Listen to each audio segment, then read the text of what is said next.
It's 7 o'clock. You guys ready? I will call January 12th, 2021 meeting of the Christiansburg Town Council to order. And as we always do, we'll pause for a moment of reflection, followed by a pledge of allegiance. So if you'd like to take a moment to reflect on matters of life or town or nation or whatever. Thank you.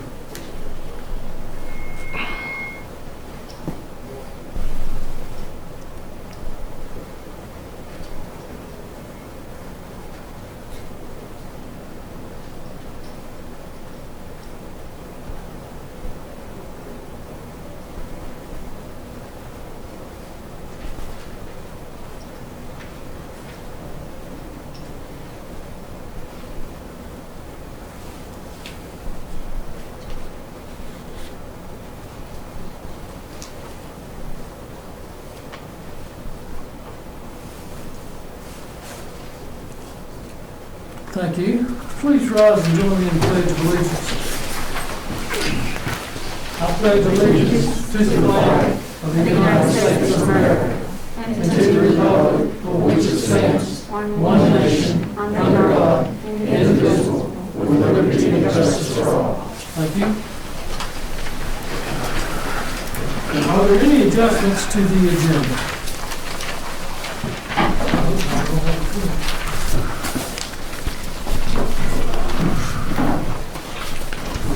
Hearing none, we will move on to public hearings, which we have no public hearings set for tonight. Our next item is the consent agenda, which is the approval of the minutes of December the 8th, the monthly bill list, contact approval for bulk storage, for public works, for salt storage and material storage, scheduled public hearing for February 23rd, rezoning request by Gay and Neal for approximately 1.38 acre property owned on Depot Street by Depot Street Development, located at the intersection of Depot Street Northeast and Harvest Street Northeast. Tax map numbers 497A 288, 497A-2888, 497A-288C, 497A-285, 497A-286, and 497-13-3 and 497-13-1E. The request is on the property from B3 General Business to R3 Multifamily Residential with Proffers. The property is designated as residential on the future land use map 2013 Christiansburg Comprehensive Plan. Scheduled public hearing for February 23rd for two conditional use requests by Balzer and Associates on behalf of Shaw Development, LLC, applicant-owner, for a 3.2 acre parcel located at 1145 West Main Street, tax map number 556A-39 in the B3 General Business District. Conditional use permit request for residential use as permitted in the R3 Multifamily Residential District. Residential uses as permitted in B3 multifamily residential include single-family dwellings, two-family dwellings, townhouses, and multiple family dwellings at a density of development of up to 20 units per acre. A conditional use permit request for a proposed planned housing development to consist of single-family, two-family, and multifamily dwellings at the density not to exceed 7.8 units per acre. Property is partially designated as business commercial and partially designated as residential on the future land use map 2013 Christiansburg Comprehensive Plan. So I have a motion to approve the consent agenda. I'd like to make one revision to the minutes. It's section 8, item. Okay. Section 8, item H. The page is on the. It's on the 2000. This is on the December 8th meeting. On the minutes. It's a small adjustment. Okay. On that, it's section H. I'll let Ms. Henline, are you there? I mean, I know you're there. On that, there's a line that says this is related to a notice of violation for the owner of 103 College Street. Councilman Showalter noted that both complaints had been received by a third party, and it was typical for the town to follow up with zoning violations. I'd like that to read that Councilman Showalter noted that both complaints had been received from a third party, and that it was typical for the town to follow up on zoning violation complaints. Okay. The wording there in the minutes, the way they are, it doesn't make sense actually if you read it.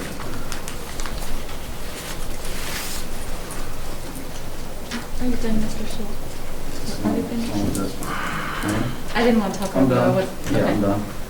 And Randy, I did have a question that I think Val was going to try to answer on the expenses. And that was under the special revenue fund. It appeared we paid ourselves. It said to Town of Christiansburg for fuel, I believe. Special revenue funds would be things like certain grants. We may do reimbursement to ourselves, say, for time. To be honest, I probably need to talk to Val. Okay. She is going to be available later in the meeting. I can give her a call now if you like. No, I can wait. Okay. I mean, I'm sure Val has something to back it up. If she could share that afterwards, I'd appreciate it. Okay. I so move to approve consent agenda A through E. A motion, do I have a second? I'll second. A motion and a second. Any further discussion? Madam Deputy Clerk, for now, would you poll council? Yes, sir. Councilman Bishop. Councilwoman Hicks. Aye. Councilman Hubbard. Aye. Councilwoman Sachs. Aye. Councilman Showalter. Aye. Councilman Stipes. Aye. That is 6-0, thank you. Under introductions and presentations, we have none. Our next portion is the citizens' comments section, or if you would like to address items within going on within the town, I ask that you come to the podium, give your name and your address, and limit your comments to 3 minutes. Thank you, sir. Hello, Councilman, Councilwoman, Ken White, 50 Little Lake. See, Andrew, you have that picture? So today I'm going to show you a picture. Picture's worth 1,000 words, to say. So here you'll see, and I'm here representing, you got a petition today about, I don't know, between 60 and 70 names on it, a lot of comments on it. So I'm here representing some of the neighbors. Some of them really didn't feel comfortable being here. They felt intimidated. There's been a lot of different tactics being used by those making a profit. But I'm here, and you'll see here that this is what was referred to as the type of thing that we needed to look at to see what the patio homes were over on Benny. So this was referred to as not a high-density development, just a development that would give us a little bit of an idea of what it would be like over on Benny that was approved. And these are some single-family houses in here and all, and then this is right next to us. And probably these people right here weren't too happy about that, and they might just call it high density. I don't know. I mean, it looks like it to me personally. You go to the next one, Andrew? So here is our neighborhood then. And okay, so here's Way right here. There's a meadow, Vinnie's over here, and this is the proposed land to be rezoned that's being voted on tonight. This is going to be 14 different duplexes. These lands right here, the minimum lot size, I believe, is 150 square feet, big setbacks, But, I mean, you can just see it. Picture's worth 1,000 words. You can see what this looks like and imagine 14 homes and duplexes in a cul-de-sac here. There are some big problems we talked about before. One is that a fire truck can't get down in there. The cars have to be parked just right, get the fire truck in. Another is the school buses. And this is something I found in the minutes. Didn't really think about before, but the kids all along here, there's a lot of kids in this neighborhood. As I've talked about, there's concerns with the traffic and kids being injured. But those kids right now, if you'll go to the next one, it's kind of a better view. Ken, you have 30 seconds. They have to go out here to Stafford, between Stafford and Oak Quinn. So it's very dangerous. The bus cannot even get in here. So they put the bus stop out here. So imagine 14 duplexes. They're less money than these other ones. There's going to be a lot of families, a lot of kids. They're all going to have to walk down to that dangerous bus stop, be out there on Stafford Road. So we don't want that to happen. Thank you. Thank you. Anyone else? Yes, sir. Hi, I'm Greg Revin. I live at 1970 Palmer Street. I have something to address to Ms. Hicks. First, I have a few questions for you. Do you know who I am? Yes, sir, I do. Okay. Well, that clears up some of your dishonesty from the last meeting from last month. I'm the previous resident of 103 College Street, Apartment B. This woman knows me well. She's been to my daughter's birthday party. I don't have to go through everything in my notebook here, but I've got receipts, I've got signatures, I've got screenshots of text messages paying you cash and rent. I think the town really needs to understand, like especially the citizens of this town, the type of person you really are, because this town deserves hardworking, honest, decent people. Your words are full of deceit and lies, and your image and your personality is fake. And you and your husband and James Jackson, the contractor you had working with you illegally, harassed me for, I don't know, half a year, the entire time I lived there. You sabotaged my AC unit by pulling a fuse. You didn't do this, but your husband did. And I have proof of that as well. You guys threw my mail away to cover your tracks to prove I didn't live there. Pretty sure that's a federal offense, not entirely sure. James Jackson, he's a 40-something-year-old man, and he has a professional business at that exact building, 103 College Street, Jackson Enterprises.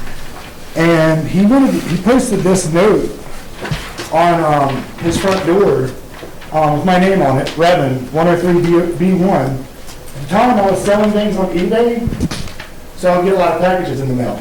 Back door. We do not accept mail or packages here for stupid. Drop that back door.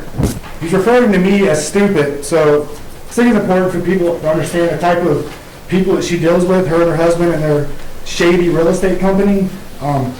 It's not right. I remember, shortly after you and your husband evicted me, which your signature is also on the eviction notice, you had a conversation with me on the phone, and it was one of multiple days where you just blew my phone up just begging me to move because you had someone planned to move in on July 1st, which to this day, that building is still vacant, at least that section is.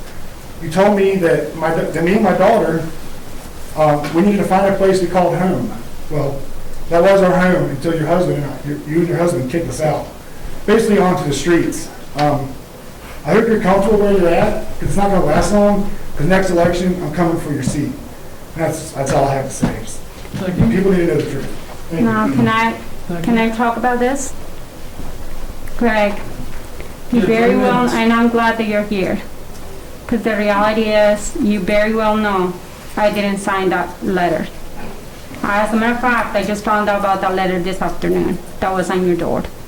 And you very well know, that wasn't a signature. That was a name written down on a piece of document. Now, Greg, yes. You very well know I had no clue or no dealings of you living in that place. I knew that you worked with JF for many years.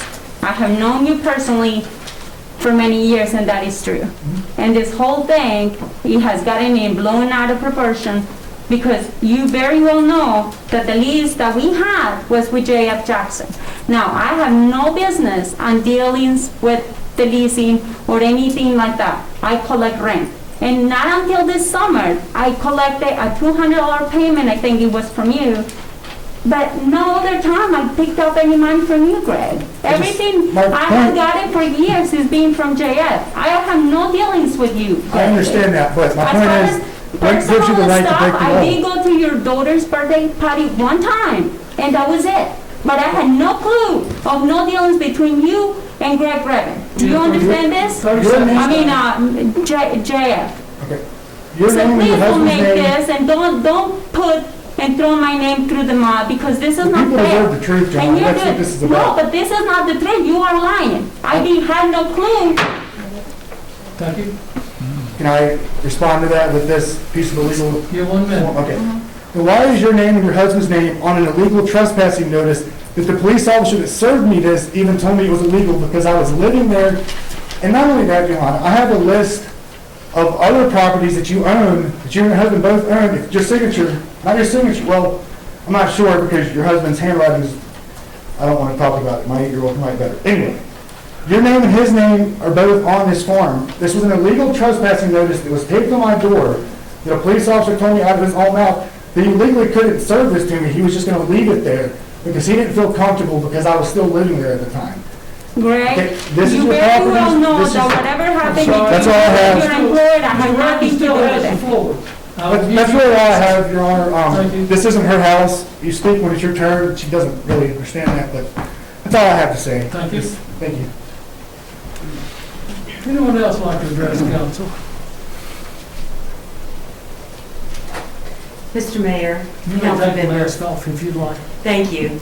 I'm Donna Thornton Roberts, and I've been a business owner in Montgomery County in the town of Christiansburg for 44 years.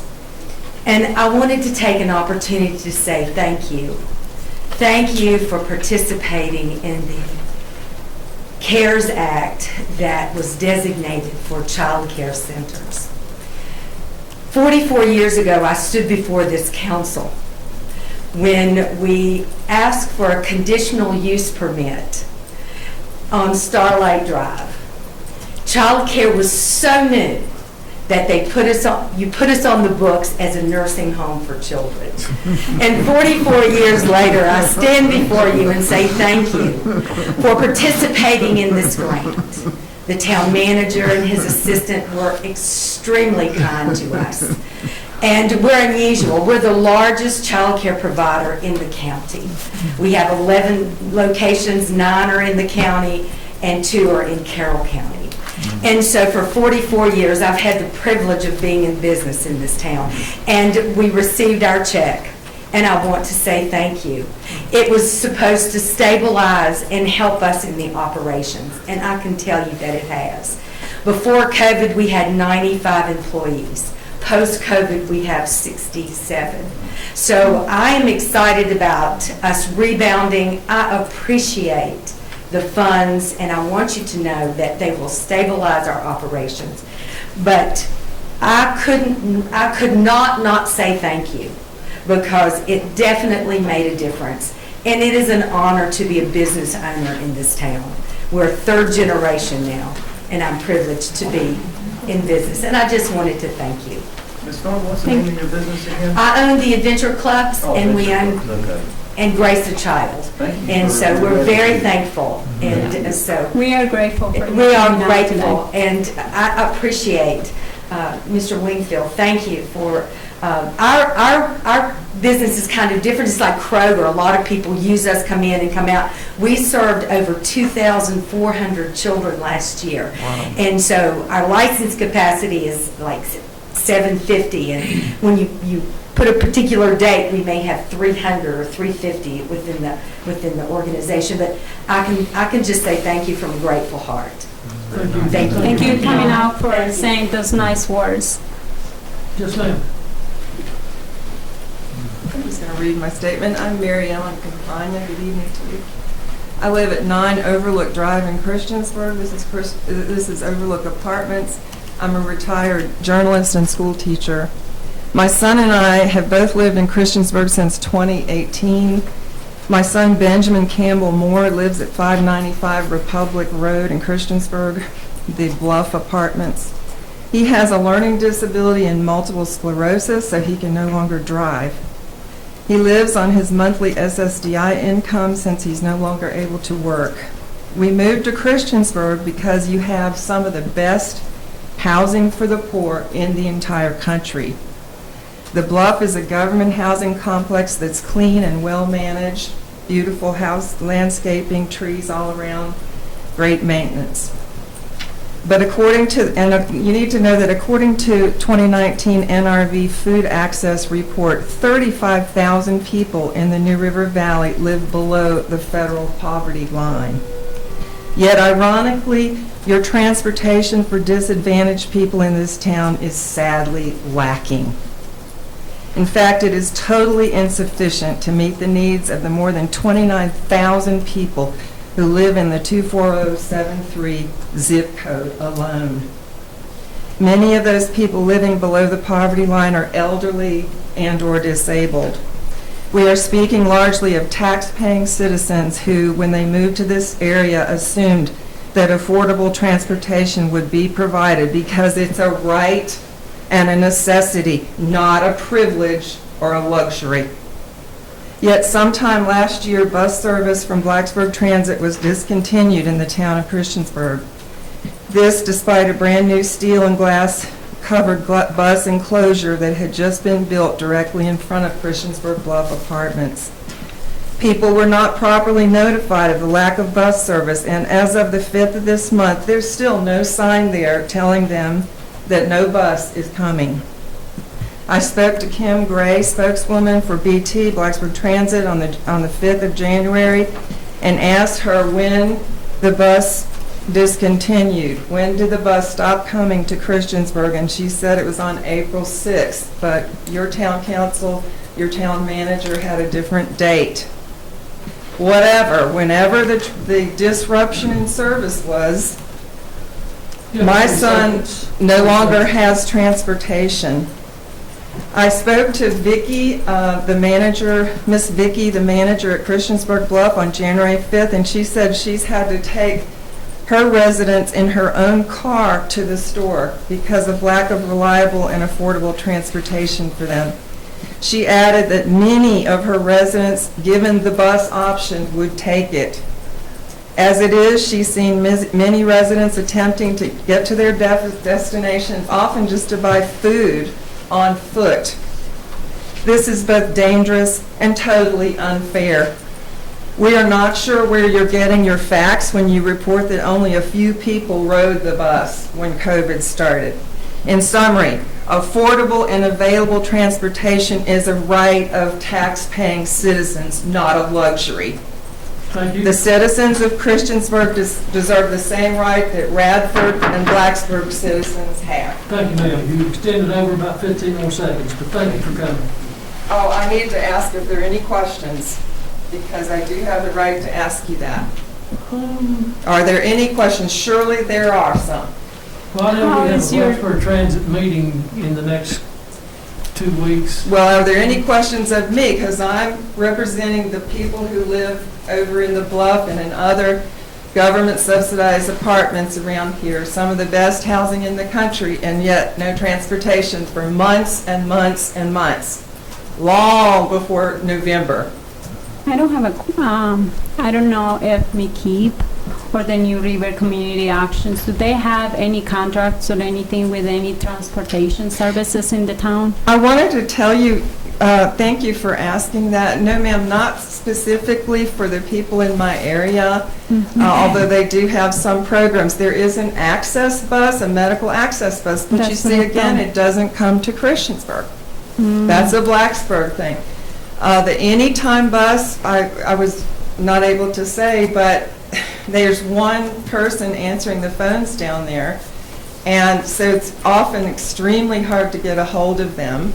You have to tell them ahead of time where you're going to be exactly, when you're going to be picked up, and then you still have to figure out how you're getting out to the other end of Blacksburg for physical therapy or doctor's appointments. So this is really ironic and nonsensical that you have this kind of wonderful housing for the poor and yet totally inadequate transportation. Thank you. May I make a comment to that? Certainly. Okay, is Ms. Campagna? Yes, like Okay. lasagna, thank you. Okay, Ms. Campagna, thank you for coming. And I've been on the council long enough to say that this council has been very proactive in providing public transit. And just to let you know, and maybe everyone who's watching that may not know this, but we currently put between $300,000 and $400,000 in that into Blacksburg Transit per year. Just to let you know a little fact, $300,000 to $400,000 that the town funds to provide the service that we're providing, and we have to make decisions every year about that. But here's what you probably don't know. The town of Blacksburg, the transit system is great, and I'm all in, and I've been all in from the beginning. But a lot of people don't realize this. The town of Blacksburg does not fund Blacksburg Transit. I think it's safe to say not even $1. It is funded by Virginia Tech students and state and federal grants to match that.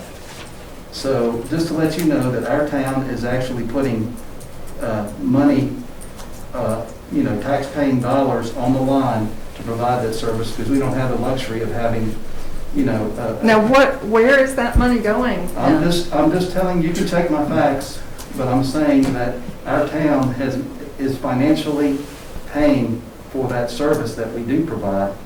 You mean the Anytime bus, or what are you Yes, talking about? yes, the bus service that we're providing in town is funded, well, it has some grants associated with it, but we're putting cold hard cash, tax-paying dollars into providing that public transit, okay?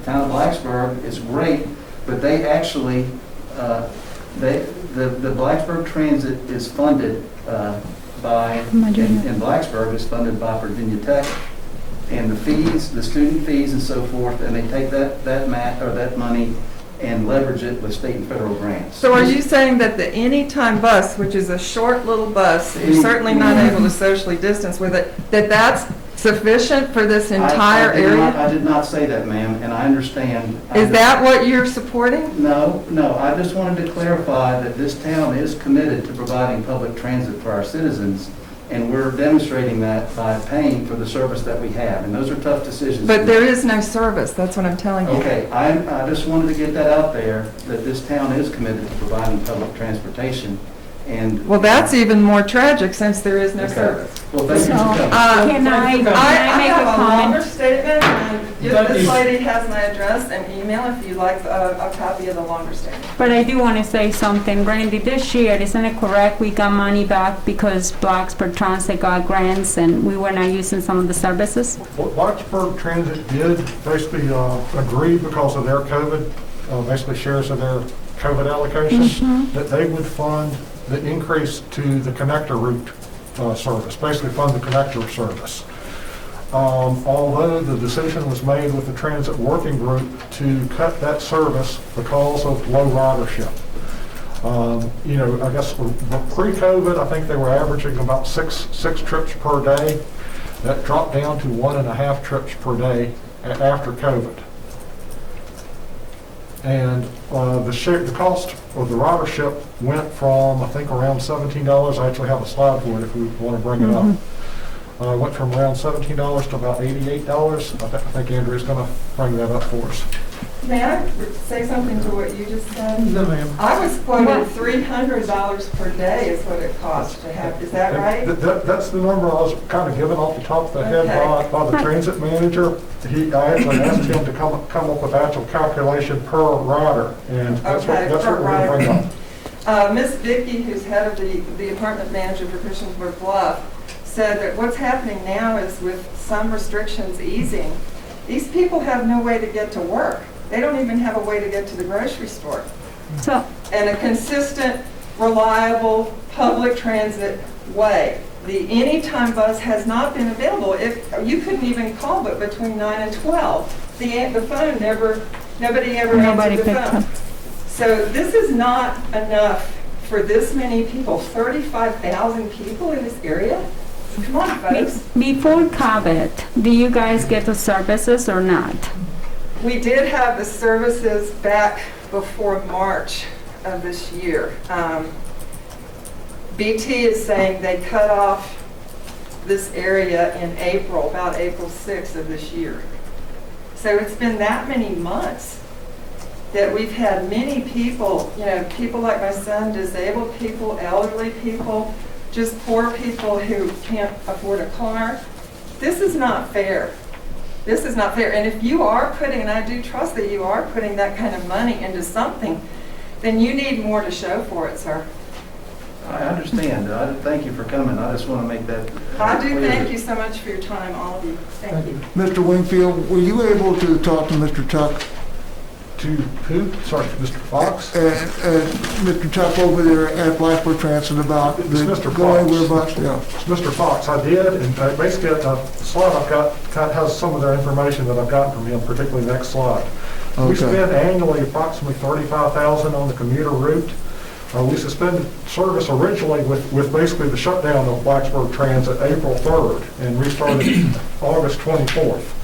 We suspended the commuter route again with basically, and just the commuter route, November 20th. The transit working group does have intentions to revisit the potential of the commuter route when Virginia Tech returns to normal operations. And we're investigating the possibility of extending Go Anywhere service into Blacksburg to select trips. We have a meeting on January 26th, and that'll be one of the topics. If you could maybe, next slide, just to give you an idea of the number of riders and the cost per day. Basically, revenue hours per day, 2.5 either way. Daily riders, it was 8.5 pre-pandemic. After pandemic, it dropped to 1.5. That's basically a difference in cost per rider of 15.9 pre-pandemic. After the pandemic, 88.29 per rider. And I think just kind of the thought of the transit working group is that's too high of a per rider cost. We would rather take that $35,000, reallocate it to the Go Anywhere service and try to expand that. I do understand that the call, the phone number is an issue. Basically, I think the phone number is actually valid till 7 p.m. Monday through Friday. Although I know it being answered has been a little bit of an issue. They don't answer. Mr. Fox is investigating that and trying to address it. Okay. So can you clarify just to make sure how much were we spending before this year annually on bus transportation in the town of Christiansburg? Was it 300,000? It's over 300,000. Okay, Anyone else to address council? thank you. First off, I'd like to thank all of you for being here after you were elected. You're staying here, diligently serving us during this pandemic, and it's wonderful to see that. So I've spoken with most of you via email, Your name, phone. please, sir? Oh, sorry, my name's Charles Robbins, and I live at 1720 Old Farm Village Road here in Christiansburg. I've spoken with, of course, Mr. Wingfield over here and a couple others of you that I've had time to get with and try to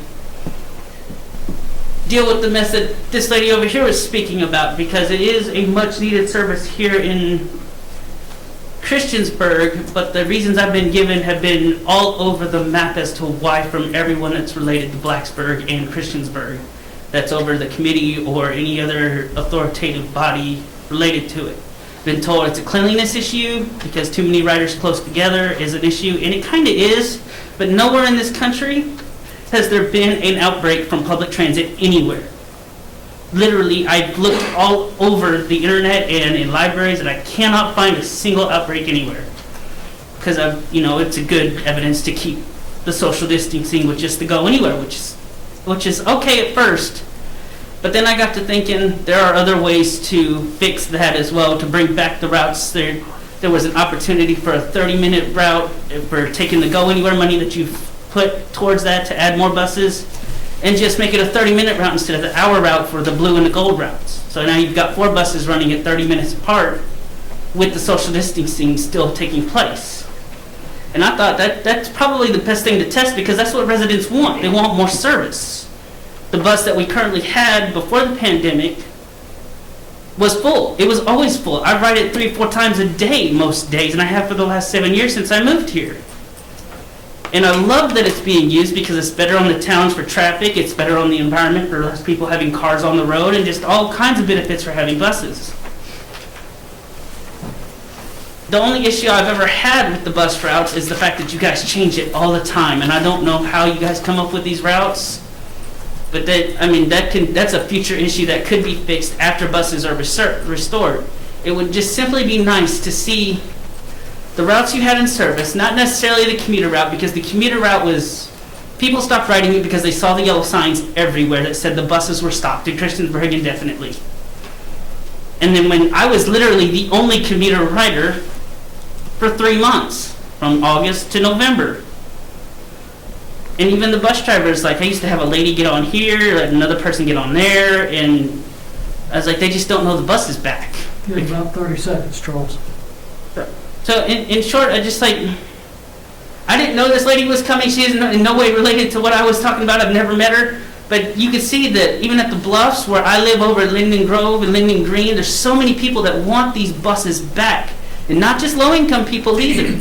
There are people over at over by Food Lion off of across from McDonald's and all the townhomes over there. They all want these buses back.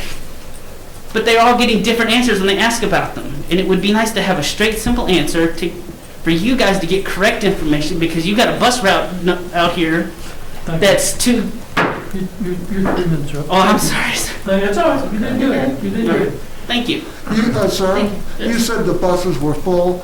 Can you give me a number? Usually about 10 at a time. Sometimes they would be completely full, like seat to seat, and then kids on the laps. But that was a rare instance. It normally averages about 10 when I ride.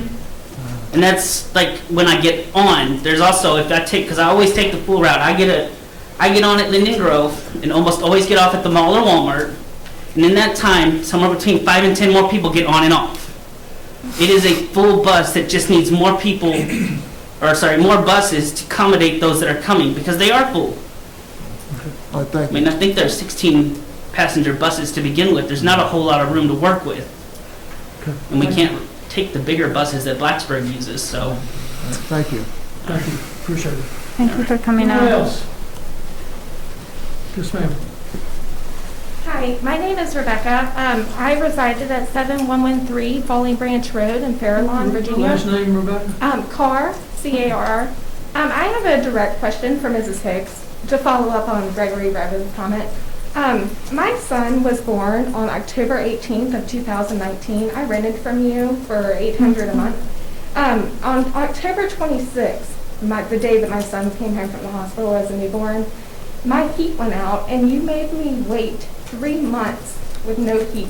I had to pay out of pocket for a hotel, and I just wanted to ask if this was regular treatment for your tenants, because it seems that it is. Rebecca, that is completely, if you wanted me to answer that question, you still have heating in the house. There were other heaters that work in the house. You provided me a 12 by 12 I heater. brought you that because that was one room that didn't have a heating. It was 4. What? It was 4 rooms without heat. And we go to I court in the never morning. saw that, Rebecca. We go to court in When the I morning. went over there was one.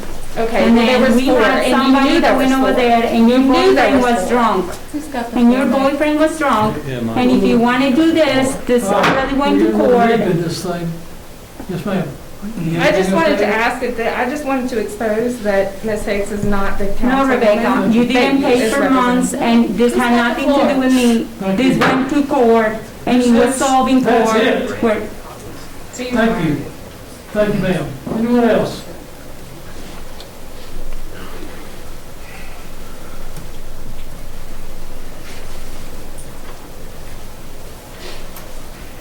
Hello, can you hear me okay with my mask on? Take it down. You can take your mask You can down take if it you down. want. No one close to you. Hello, my name is Virginia Pannebecker, and I live in Blacksburg, Virginia, at 705 South Main Street, zip code 24060. If you don't mind, I'll read the statement I have. I also emailed it as well, so you have it for your records. Although I am not a resident of Christiansburg, I am attending today as a member of the New River Valley community and as a member of Virginia Organizing, a local nonpartisan, nonprofit community organization to share comments on public transportation needs. Christiansburg, Blacksburg, Radford, and nearby areas in the New River Valley may be separate localities and part of different government systems, But when it comes to jobs and local economies, we're all interdependent and interconnected. Many of my fellow community members, personal friends, and work colleagues live in Christiansburg. Recently, a colleague shared with me information about cuts to public transportation between Christiansburg and Blacksburg. Importantly, the park and ride lot near exit 118 off the 460, a critical transportation point, no longer has bus service, as the gold and blue routes that service that side of Christiansburg have been cut. Public transportation is critical for residents to have reliable access to affordable transportation for jobs, shopping, healthcare, childcare, and more, as we've heard from others already today. This is especially important for those without high enough wages or salary to afford a personal vehicle and still also be able to make rent, pay for food, and other essentials, even more now when many people have lost hours or employment due to COVID-19 restrictions. While buses also must use social distancing precautions that result in lower numbers of riders and fees, regular routes serving multiple parts of our towns are a critical need and an essential service. In addition, well-functioning, frequent, reliable public transportation with stops in different locations is an attractive draw for potential residents in our region and in Christiansburg itself. It's also something that employers and towns can highlight as part of recruiting new employees. They also help us all have options to reduce daily commutes that add fuel emissions and pollution to the air we breathe. As someone with asthma, that's also important to me and to About 30 others. seconds. I urge you to work with Christiansburg residents and Blacksburg Transit Systems and others to reinstate full services as soon as possible. I also plan to share these comments with Blacksburg Town Council and with Blacksburg Transit, and if you have others that you recommend I share them with, I'd be happy to do that as well. Thank you very much. Thank you. Thank you. Thank you very much. Thank you. Anyone else? Hi, council members. So my name is Megan Shepard, and I live at 245 Gibson Drive in Christiansburg. I'm here as a member of Virginia Organizing, like Virginia that spoke before me, a community organization that uplifts directly affected voices to create change in Virginia, and specifically we're within the River Valley chapter of Virginia Organizing. I'm here in regards to public transit, specifically the cancellation of the gold and blue bus routes. I'm fortunate to have personal transportation, and so it's pretty impossible for me to truly understand what it means to be impacted by canceled bus services. However, what I can do is trust people when they share their experiences about what the cancellations, how that impacts their lives. And we've heard from folks today just how much it does impact their lives. For people who rely on public transit, canceled bus routes reduce access to jobs, medical appointments, social services, and essentials. Limited public transport not only impacts individual members of our community directly, but it has a snowball effect on our community more broadly, as Virginia stated earlier.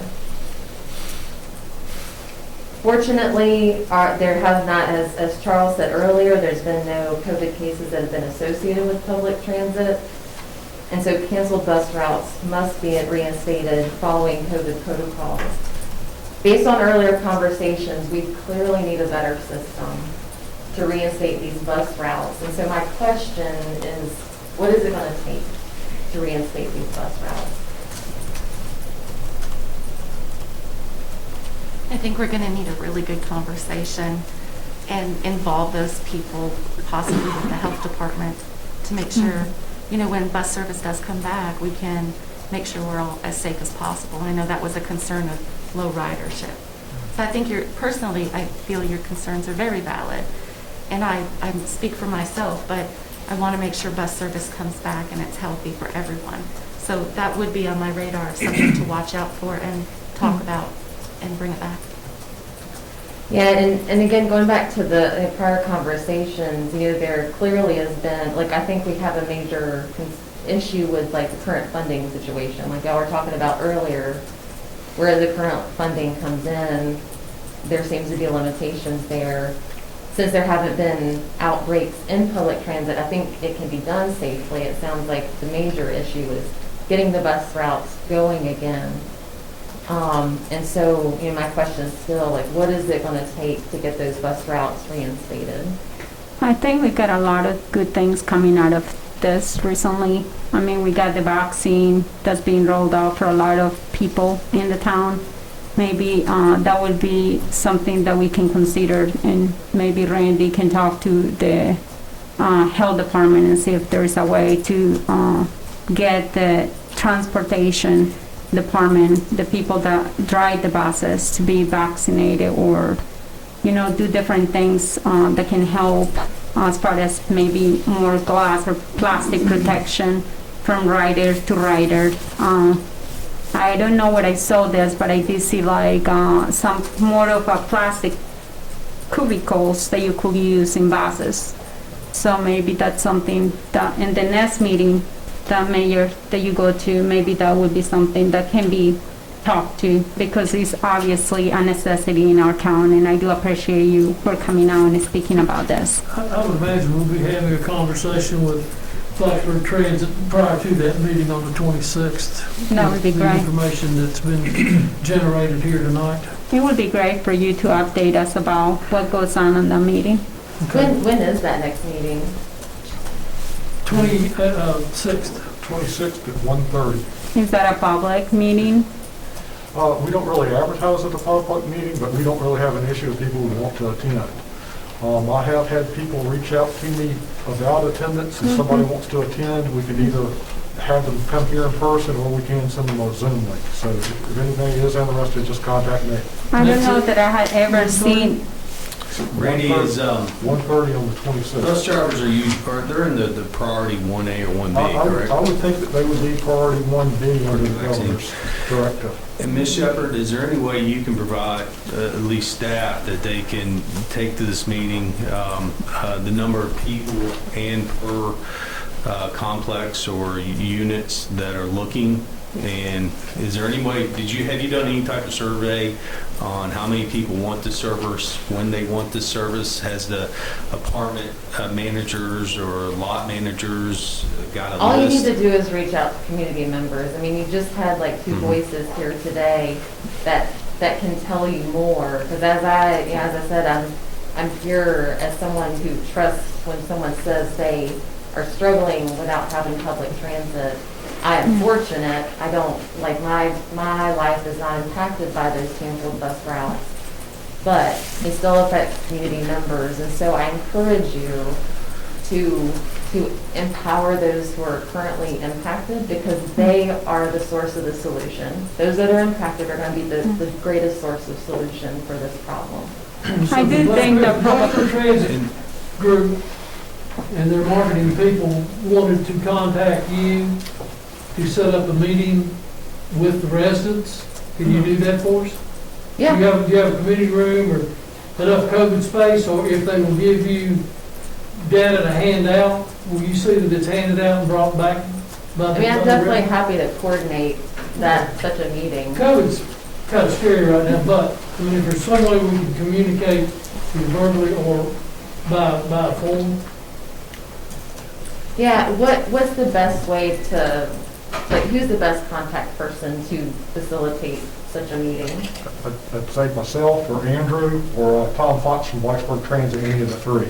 I do have your email from earlier, and I've already forwarded it to Mr. Fox, Okay. the Blacksburg Transit Director. Because I haven't submitted my statement, so I'm not, if you have my email, that's great. I just don't know how you would have it. But Charles' email, I mean, that is definitely someone that we want to be engaged with. The person who spoke earlier before Charles, definitely someone that you should, have involved in these meetings, because they are directly impacted. And again, they're the answer to the solution, because they know exactly what it's like to be impacted by these canceled bus services.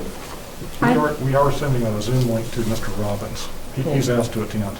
I would really like to see and consider maybe when you guys go to this meeting, that maybe there is some way, shape or form that we can take track and keep track of the riders.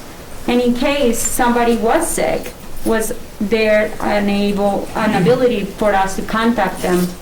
I mean, that wouldn't probably be our job, but I will definitely want to have some kind of, like at least information, a phone number that the people can be reached out in case there was a case of coronavirus in the bus, that they can be contacted and say, hey, you were exposed most likely today or yesterday or whatever that is. And I also would like you to see if there is any data as far as when the buses, I'm more than sure they have it, but when the buses used to drive by block apartments to see how many riders were able to use those services in the past, and see if maybe that can be made a priority. Some of those places where there is the most riders. Is that okay? I mean, I think that Blacksburg Transit keeps a daily, monthly, year-to-date ridership, what's going on. So, yeah, I mean, those figures are out there, but, one of my understandings is they have a problem right now with drivers, that they're shorthanded. A lot of the drivers are retirees, and they have chosen not to drive any longer because of the COVID. So I'm not sure what the full staffing issue is, but I do know at one time that they were down and short and advertising for drivers. Now, if it's gotten any better or not, I don't know, but I know that was an issue back in the early stages of COVID. I drove a bus for Virginia Tech, for Blacksburg Transit years and years ago. But I think one of my biggest complaints was that the roads, you couldn't really access the roads. They were so hard to turn around. I guess one of the comments that we can make in the town of Christiansburg is... Would you quiet them down in the hall, please? One of the great things that we have in the town of Christiansburg, that when you are able to use those smaller buses, maybe we can be able to find better, drivers, just because, you're not using this long bus, but a smaller bus. So just a comment on that. Ms. Shepherd, I think what you're hearing is the town is for bus service, and every year we have to make decisions on how best to do it. But I think any information you can provide us to help make those decisions as effective as possible, we're open for. I think that's what you're hearing here. The common denominator is we're not against it. We're committed to the bus service. We just have to figure out how best to meet those needs. And you saw some of the numbers. It's just the more information, it's information driven too for the most part. We try things, but yeah, I would, speaking for myself, I would like to see as much bus service as possible. But again, we're spending taxpayer dollars, and we have to make that those decisions be as effective as possible. But anyway, I just want to emphasize, I think what you're hearing is we're committed to bus service, and we're not against it, and we're not purposely cutting it back because we're against it. Anyway. Ridership. If you can help us on that, ridership, Mr. Wingfield put that up a few minutes ago about the numbers, or lack of numbers. And you can see, we've always talked about the town is already putting out a great deal of money, and if we're putting the money out and we have no ridership, do you follow me? Is that fair for the rest of the people? Well, numbers, are something that you can't ignore, that's for sure. You have heard from people who are directly impacted, and the need is there. So I just encourage you to continue to listen to people, their personal stories, because people are impacted. And like I said, someone like me who has personal transportation, I could never understand what it really means to truly rely on that public transport. But I can trust people when they tell me that there is a problem and there is a great need. And particularly with the cancellation of the routes, like the gold and blue routes. Okay. Thank you. Thank you. Anyone else? Since the public comments, Matt Hicks, 607 and a half South Franklin, Christiansburg, my lovely wife, Johanna Hicks there. I just want to ask the question, how much taxpayer dollars has been wasted over the harassment on 103 College Street? I'm just curious, how much are we going to waste? We're talking about public transport here, And why is this tax dollars? Well, this is something that should be public knowledge. How much money we're gonna waste of the taxpayers' dollars. I feel I gotta come here because you guys aren't gonna listen to anything. Reed, Randy, Andrew, all of them have many, multiple documentations regarding 103 College Street. Rebecca Carr, who was just here, she has a $4,000 judgment in the court system, which Dan Hamrick offered her a settlement on. So if you guys want to discuss Summit Ridge BLFD, come on to me. The courts are open. Mr. Reed there says he's tired of dealing with this stuff just as much as I am. So I understand that Johanna was elected by the people by a landslide vote. There's no comments or saying that's public smear or whatever. The bottom line is I own Summit Ridge Realty and I run it, and yeah, she does the books. She keeps up with stuff. Because over the past 15 years, it's been impossible for me to do. So the matter at 103 College Street, again, there's multiple documentations on it. It started as a civil matter, which Mr. Jackson asked me to get involved, then the gun was pulled, it became a criminal matter. That's when the timeline got extended. So if anybody has a question, period, about it, it's to me. All the documentation, all the paperwork you got, everybody has it. Everybody has it already. So I understand it's going to come up again tonight that you want to smear my wife, and shame on all of you guys for doing that politically, because we've seen what's happened in our culture, in our state and everything, for nobody working together. Everybody just wants to fight against it. I'm excluding that half of the side over there, because I don't believe that any of you guys are actually doing that. It's just sad to see the state that Christiansburg's gotten into over these many years. So again, Johanna Hicks had nothing to do with College Street. If you want to blame anybody, fuss at anybody, me, call me the jerk, whatever. Obviously, there's plenty of people around that'll say that, but the eviction process is always nasty, yucky, etc. I believe it's been thoroughly discussed and beaten like a dead horse at this point. And Reed had one of his representatives meet Mr. Jackson in person. And Mr. Jackson was getting quite frustrated with the fact that why does this keep going on and on and on? So can anybody answer that question for me? Why does it keep going on, and how much taxpayer dollars are we actually wasting? Anybody? No comment. Yeah, that's what I thought. Freaking wonderful. It's a shame that I moved to this town 20 years ago and started a business because of the way that you treat small businesses and what I see happening. The general public is seeing it as well. Okay, so they're very astute to what's going on. Yeah, that's why she was elected by a landslide. I'm gonna give you that extra minute. I don't think 300 votes is a landslide, but anyway, let's go with that. How many total was it? 3,000? Over 3,000. Over 3,000, I believe, total, right? Mr. Showalter had over 3,000 votes. Mr. Bishop had over 2,800 votes. But the point being, the people want something different. They want the truth. They want to know where their tax dollars are spent and is not being squandered. They don't need to waste their time on this piddly little stuff. Mr. Hicks, can you ask a question? Answer one, please, then? Sure. From the beginning, I believe there was concern about 103B College Street, and it was denied that that was a residence. It wasn't denied that it was a residence. It was denied access for anybody to go see it. There's no other ever said it wasn't. But that's the concern that's before council here. That no. Ask Mr. Andrew Warren, he's the zoning guy.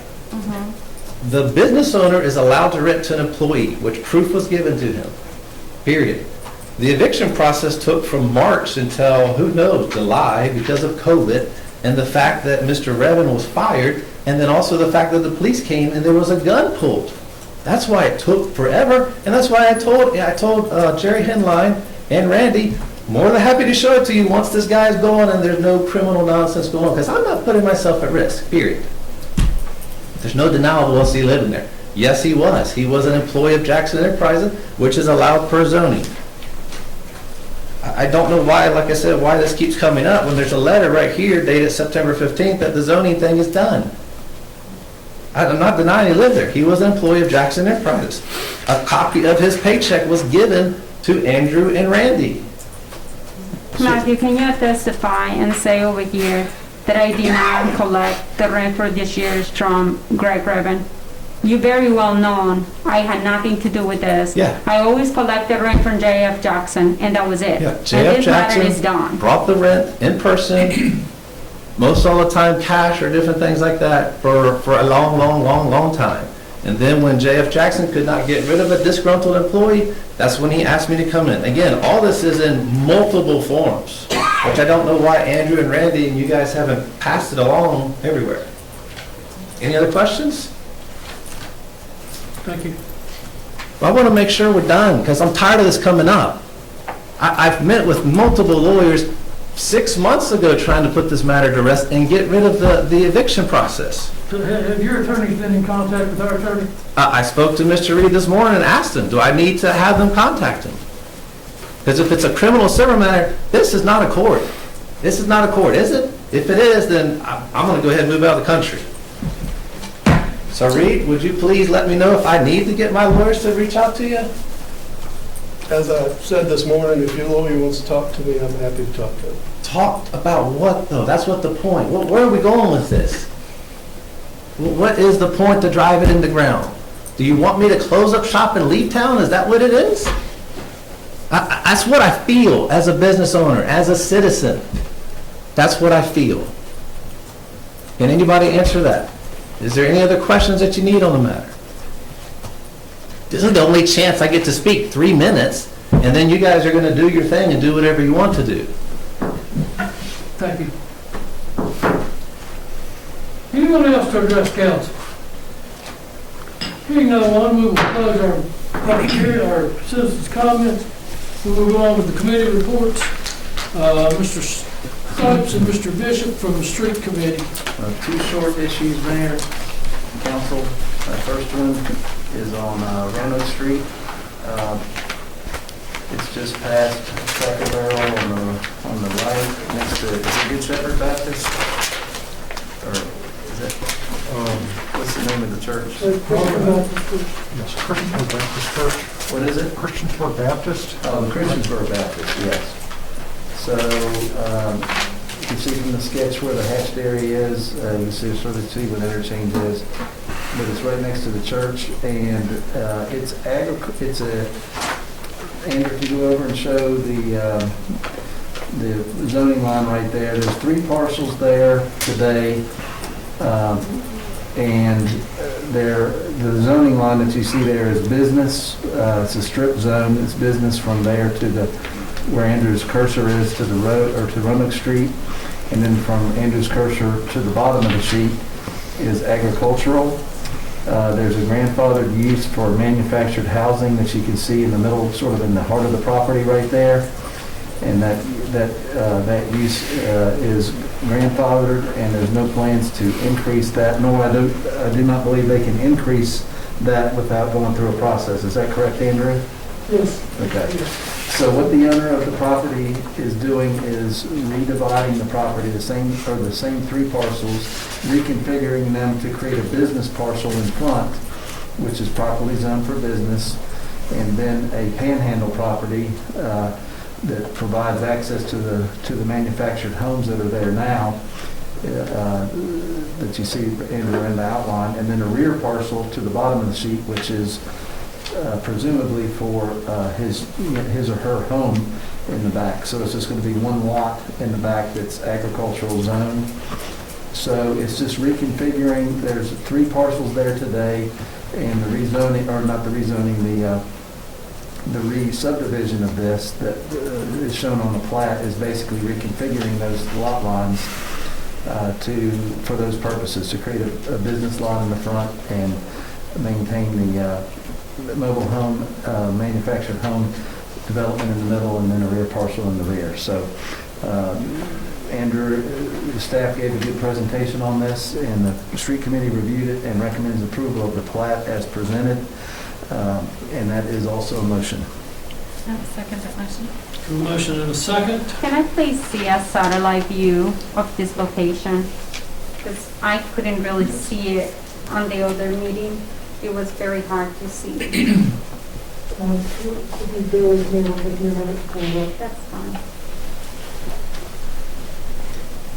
I know there was discussions about the trailers and stuff, so there is no changes to the trailers. Is that correct? That's correct. And they can't increase the number of manufactured homes on the property without a process.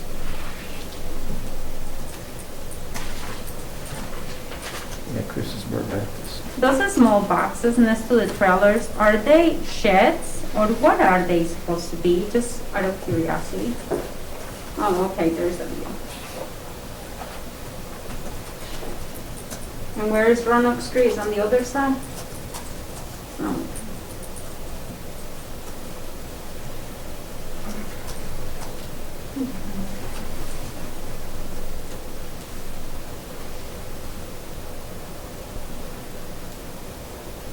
Do you happen to know what kind of business they're gonna be putting in there? It doesn't matter. No, I don't know, and it doesn't matter for the subdivision plat. And I there's- just wanted to find out. No, I don't believe we know, and we didn't discuss it, so, Okay, yeah. that's all my questions, thank you. Okay. So I have a motion and a second. Is there any other discussion? Madam Clerk? Yes, sir. Councilman Bishop? Aye. Councilwoman Hicks? Aye. Councilman Hubbard? Aye. Councilwoman Sacks? Aye. Councilman Showalter? Aye. Councilman Stipes? Aye. It is 6-0. Okay, council, the second one is revisited, is Marketplace, revisited in all, everyone's familiar with what Marketplace is. What you're seeing there, the total gray area is Marketplace, and the little parcel that you see there that's dark. Andrew, you're doing a great job following, you're reading my mind. So the little parcel there, we'll go to the next sheet. And this may look familiar, council. Well, I don't know. Can you go to the one we approved in August or not? If you can, well, it's just to bring council up to date.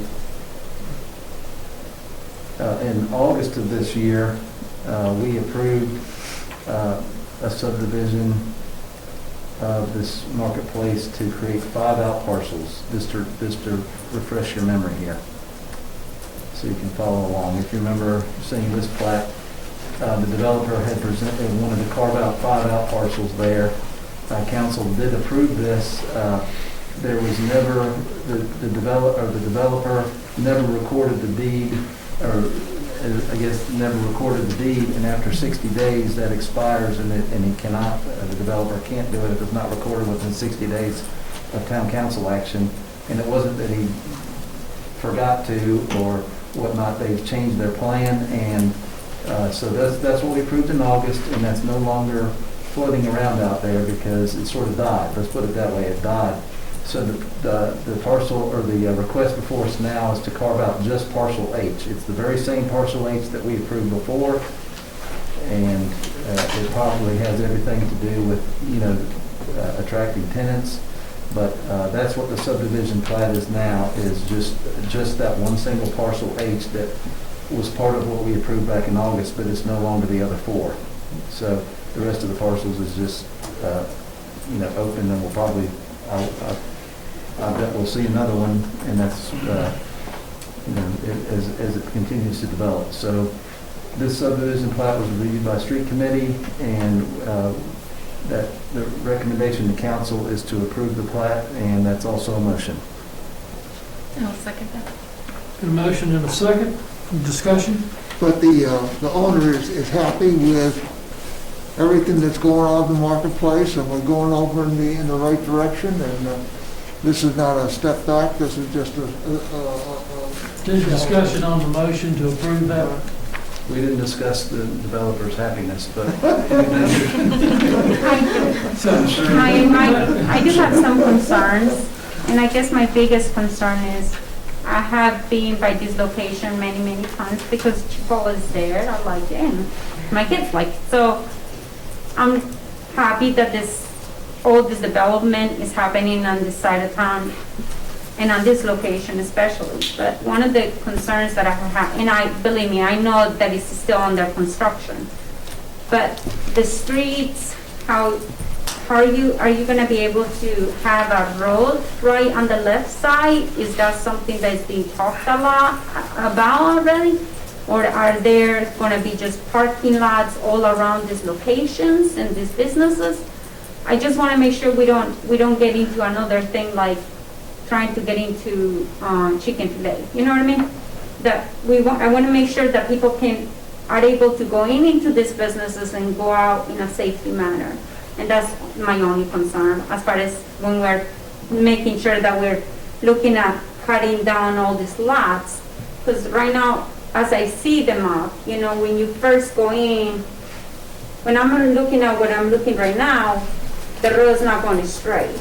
Now you've got a box that you're taking out for a business, which is great, but it's not straight. So I just want that to be addressed as well. Going ins and outs, and how are they planning to make sure that there is not going to be accidents and people are going to be confused.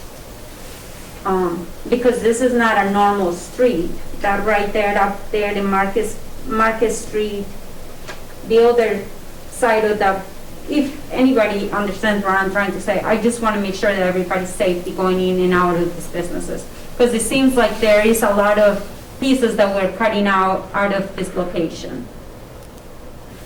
Well, our development ordinance is very tight, and what I would say, just from watching this development unfold, is that the ingress and egress to this entire property is remarkably improved, and I think as it's built out, the internal flow will be right along with that. It has a lot more accommodation, not just for vehicles, but for pedestrians as well. So I would say that our development ordinance is tight, and it's been reviewed by, the development plan's been reviewed by staff, and so not only vehicular ingress and egress, but internal movement and pedestrian access is going to be greatly enhanced, including a crossing over to the Newer Valley, or the Uptown Christiansburg now. But I'm not aware of any malls and areas around that don't have a significant roadway around the perimeter of the parking lots and even into the parking lots anywhere you go. So I can't imagine we would not have the same thing there. I mean, there'll be drive lanes in front of all the stores and lanes into the parking lots. So it seems to me that it's as good as we would expect it to be under our guidelines. I guess when I'm seeing it from this side of the aisle, the stuff doesn't look straight to me. You know what I mean? Like if I'm looking at there's no finished product yet. Well, that's a naked drawing. All of some of I understand, I know, but there is not another street that I can see as far as, you know, going. I know that there is the Market Street. It's actually very, very good developed now. I have been through there and I think it's great. But as far as the older, trying to get to the other entrances for the other businesses, all I just want to make sure is that we watch for what's coming and just make sure that we work with them to make sure that there is a safety way for people to go in and out of those locations. That's all. Okay. Just let you know, Market Street is going to stay, it's a private street right now in that section through the marketplace. It's going to stay in place where it is. They actually have a fairly major connector coming off of the quote-unquote new entrance at the back. It's not really a new entrance, but they're kind of have opened that up with the demolition of the building back there. They plan to connect that through to Market Street. And so you should have basically standard driving off for that connection. Anybody's welcome to come in and take a look at the site plan too. I think it shows that there's good connectivity and good aisle width on the development. So, Mr. Spanish, you got anything to say about that? No, sir. Just the developer marketplace is excited. They're continuing to get interest on different tenants. So, as Mr. Sykes said, as COVID has changed, some of the things the tenants have changed.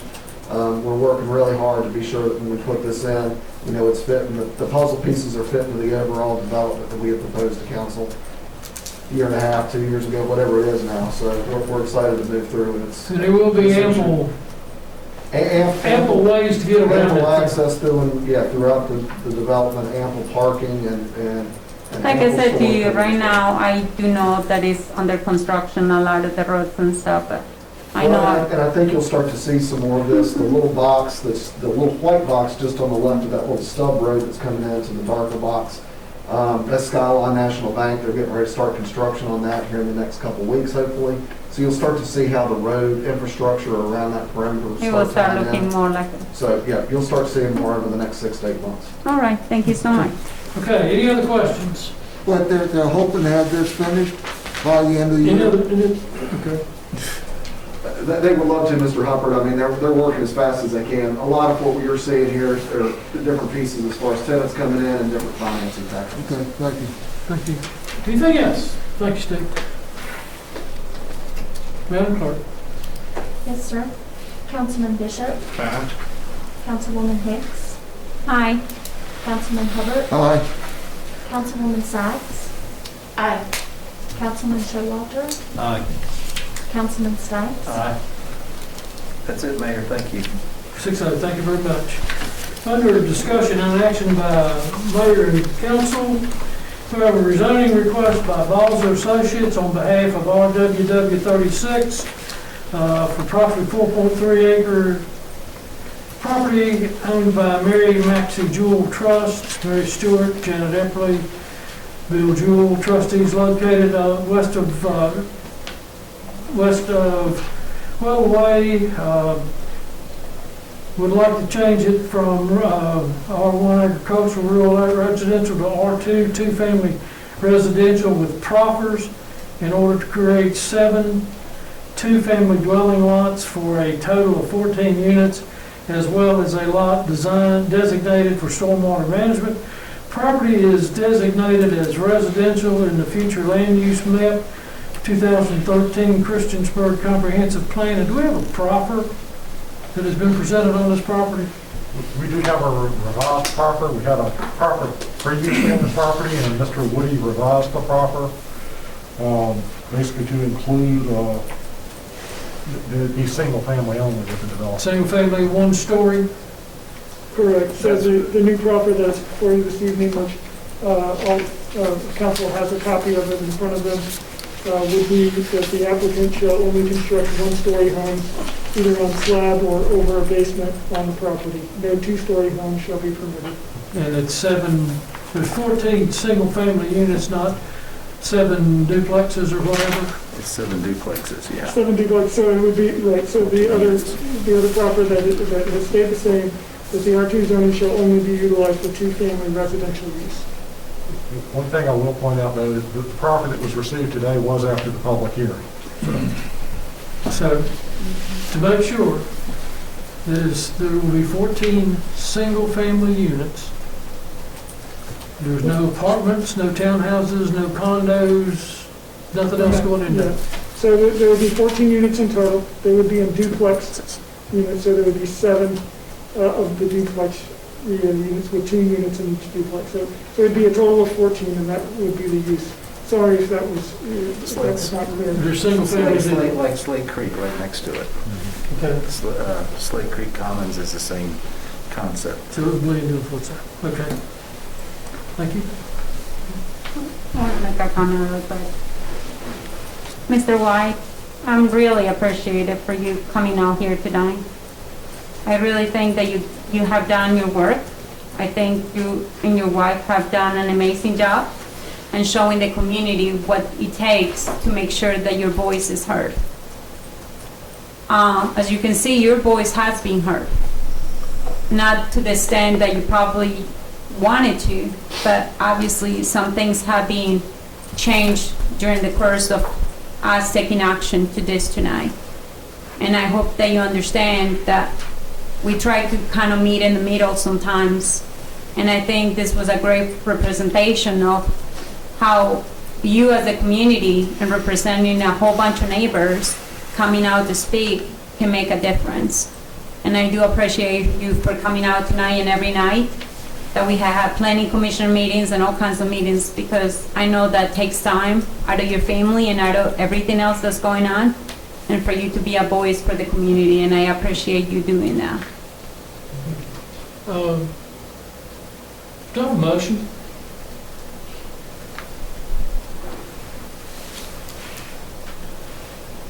Do we have a motion to approve this rezoning?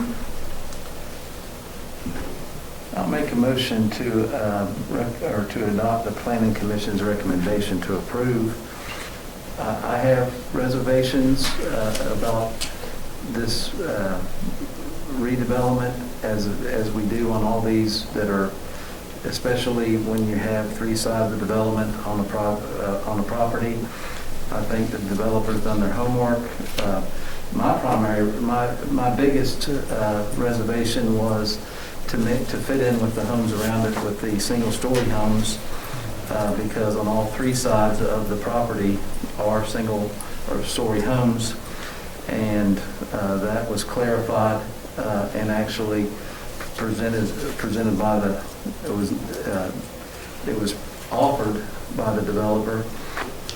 So with all the potential developments on the property, I think it's an appropriate redevelopment. It's not perfect, and I understand the concerns. I read all 61 comments, all 61, and I did notice that, or a macro observation on it was the reservation about the development itself and all the bad friends that come along with the development, which is traffic and things that we all know about. I did not read any comments about the single-story homes. That's just my personal observation from going around on all three sides of the property and looking at it. So enough said. I understand. And Mr. White, what I'll tell you is these decisions at the end of them, we have to press a red button or a green button, and we have to think about the community as a whole. And it's difficult, but I think the developer's going to do a nice project there. I think it's going to fit in. Once it settles in, and be better than some other potential development that could come in there. And Mr. Simonis is here. I have one question for you. I didn't revisit my notes this evening on the density, but the density is 3.7. What's the density on? Give me just a minute. And while he's looking at that, I personally contacted the developer about some of my concerns. One of them, Mr. White, since you're here, was why did he select duplexes versus single-family detached, similar to the adjacent development that we have approved along the Penny Drive extension. And the developer told me that he could go either way with it, but he thought that the duplexes provided more of a green appearance, like Slate Creek next to it, because there's more distance between the units. 3.25, and that is significantly less than the one we just approved. I think the other was 3.74 or something like that. So this is less density, and I'm not making an argument for it. I'm just telling you what my mindset was going through there. I didn't prepare any notes, but I understand the reservations, and I've actually spoke to this council before I came on it with the same reservations on adjacent development at Windmill Hills. So your comments are not falling on deaf ears, but I do think I think it's an appropriate use of the property, and again, we have to press a red button and a green button. I'm going to press a green button tonight. And It's a motion. Do you have a second? That's a motion. I'll second that motion so we can open up discussion. We have a motion and a second. Any discussion? You know, I was concerned, and Mr. Simonis, Move up to the microphone a little bit there. I was concerned about the getting in and out of the development. And I believe that I heard that there are two ways to get in and out. Can you elaborate on that? Yes, sir. There are two ways in and out. The first one's come down if you're going north on Stafford Drive. Off of Pepper's Ferry, you can take a left on Benny, take a right on Well, and then a left into the development. You could also go on up Stafford a little bit and hit Almeda, which is up at the top of your screen there. Take a left on Almeda, a left on Weddle, and then a right into the property. So that's the those are the two ways to get to the property itself. It's not two ways out of this development, but there are two ways to get to the property from Stafford.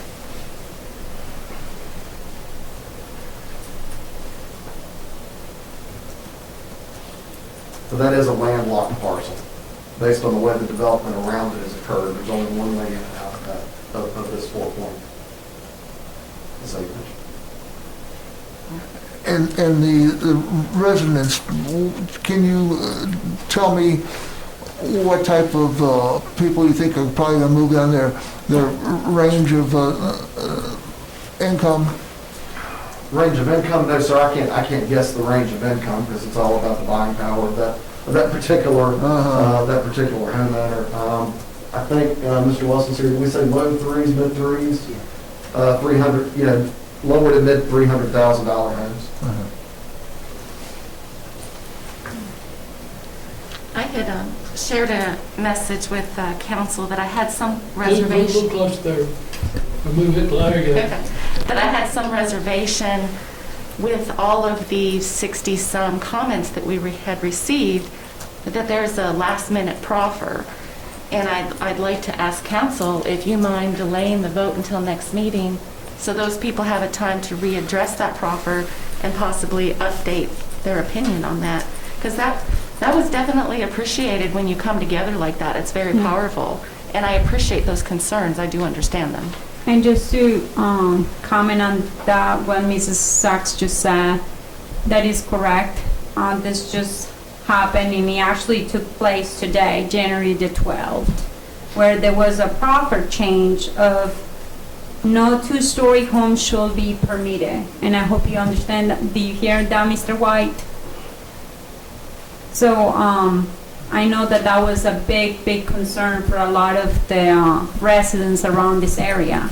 And I am really grateful that the developers were able to come up with a solution and trying to come up together and make sure that not more than 2 stories were going to be built in that location, just to make sure that this went through. So I know that sometimes those decisions are hard to make, mostly when as you go up, you can build a larger home. So I know that also messes up with your pocketbook. So I am grateful that you were able to change that, even though it was a kind of a last minute thing. But. Well, and again, just for council, I emailed everybody this morning just to clarify just a miscommunication between myself and my client at the public hearing that Councilman Stipes brought up.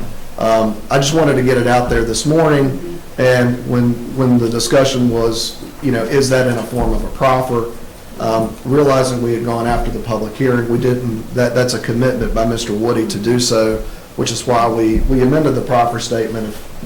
If council is comfortable, I shouldn't say that.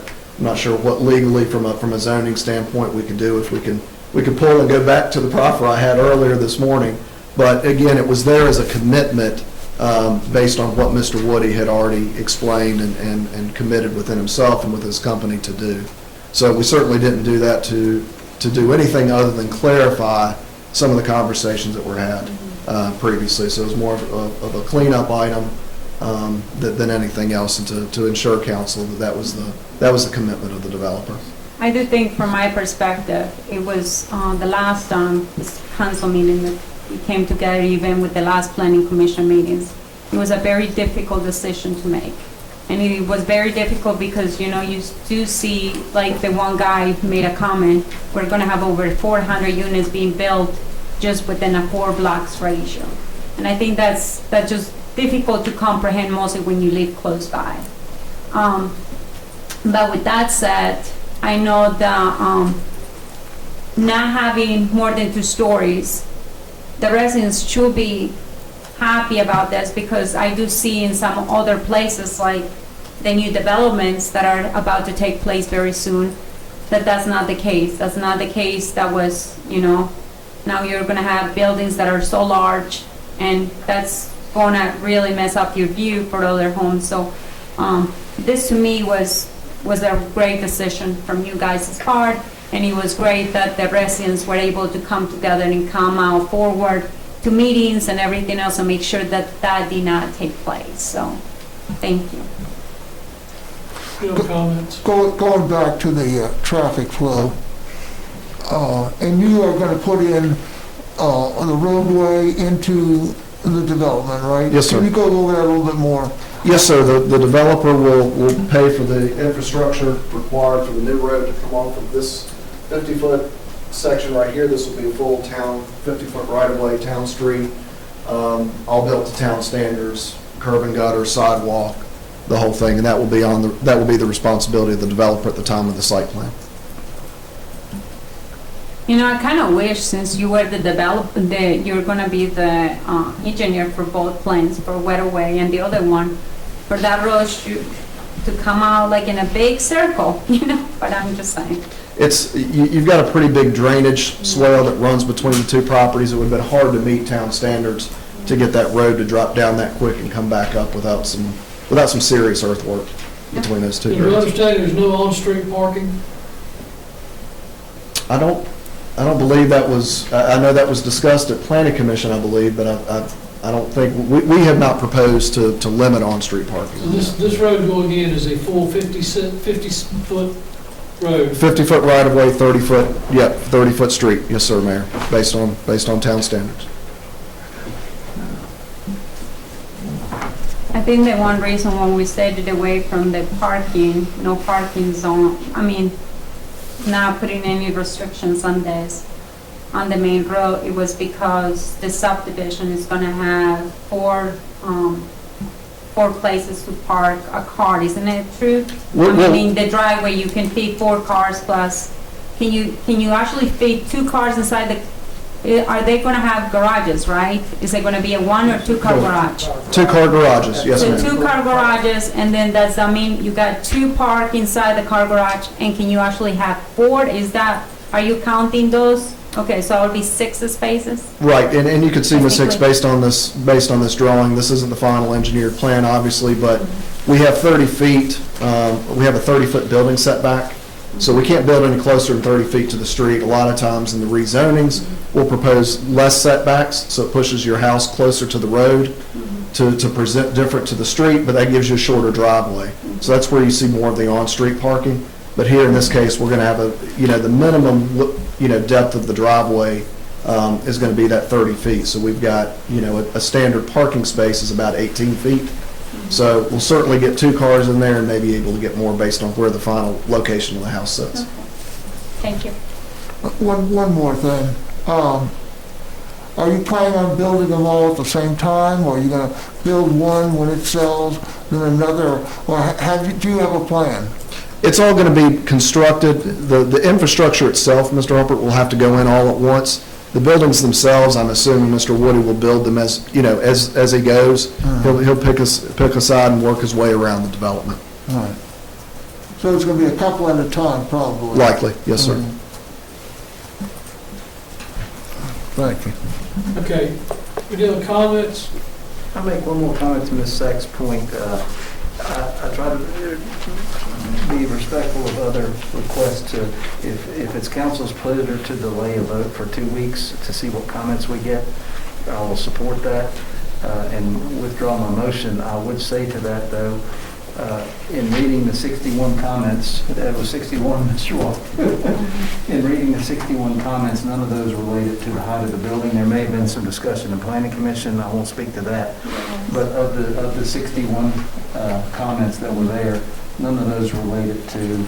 They were against the developer in The overdevelopment. yeah, not to take anything away from them, but none of them directly related to the one concern about the single-story homes. So, but I will respect your desire to postpone the vote if you feel strongly about that. If you want to wait 2 weeks, I'm just saying those 61 comments weren't related to the height of the building. It's just generally about the development itself. Right.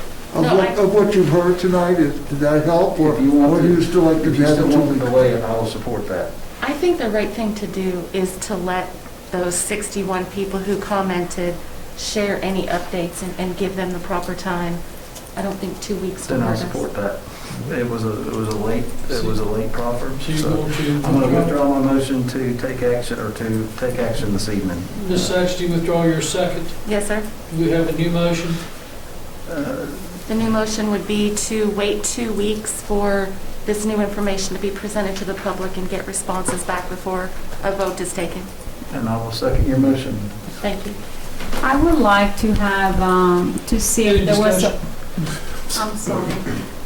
if there was a way to provide some of the, maybe a letter, that we can provide to those, people that commented, or maybe I can just, can I share this copy with Mr. White tonight, and then he can probably give a copy to his, neighbors? I'm not sure what it is, the property? This was the proper statement that, with the changes. I assume there's no objection to that?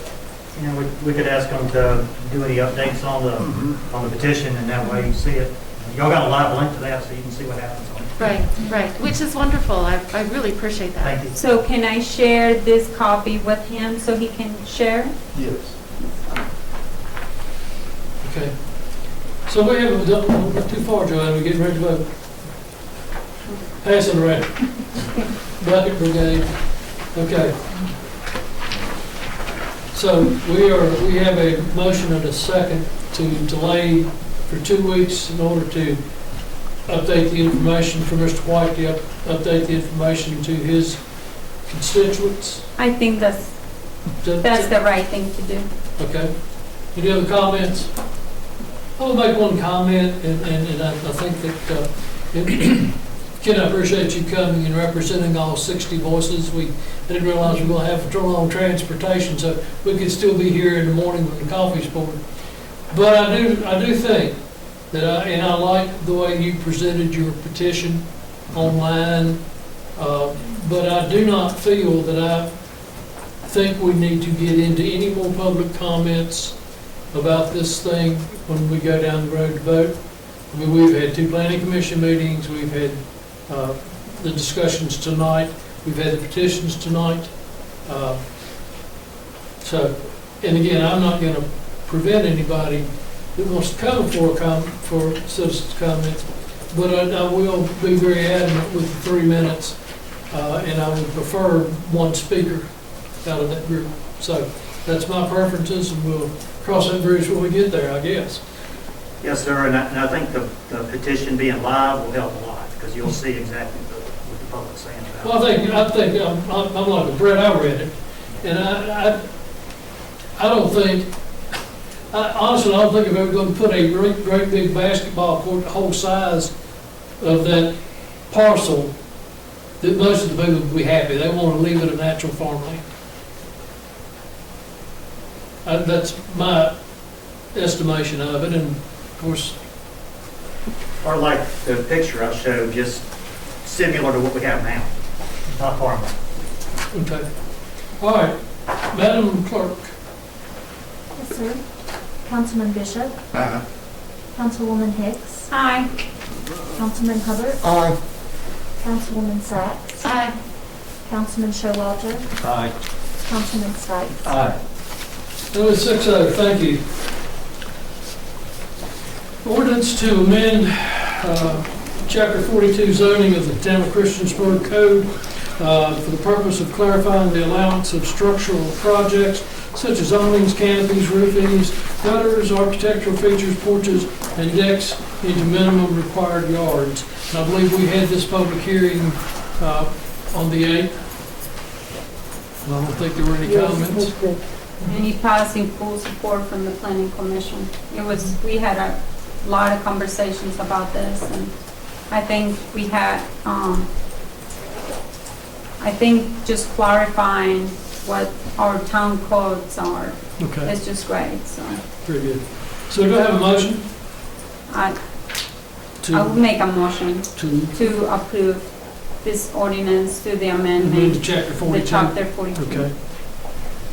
Second. Mr. Hubbard. Any other comments, questions? Madam Clerk? Yes, sir. Councilman Bishop. Aye. Councilwoman Hicks. Aye. Councilman Hubbard. Aye. Councilwoman Sacks. Aye. Councilman Showalter. Aye. Councilman Stipes. Aye. 6-0, thank you.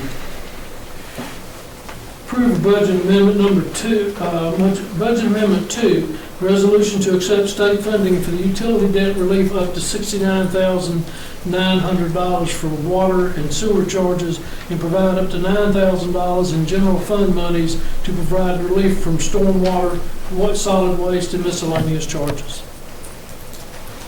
You got that? I so move to approve budget amendment number 2. I should have explained, Val, to Val. Well, I'm not sure why we called you, but anyway. Can you hear us? I can, much better now, thank you. Thank you. So if we're going to talk Val, get up in the mic.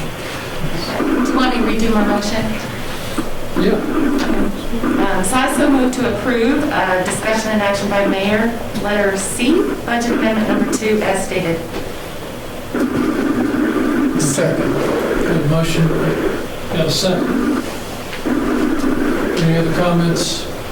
This is awesome. Valerie, we're waiting for you. No. One thing, I guess. Okay, I didn't exactly hear the question. No question. Do you have any comments towards, it's on the table right now for approval. Do you have any additional comments? On the budget amendment too? Yeah. No, other than an update, we did receive word today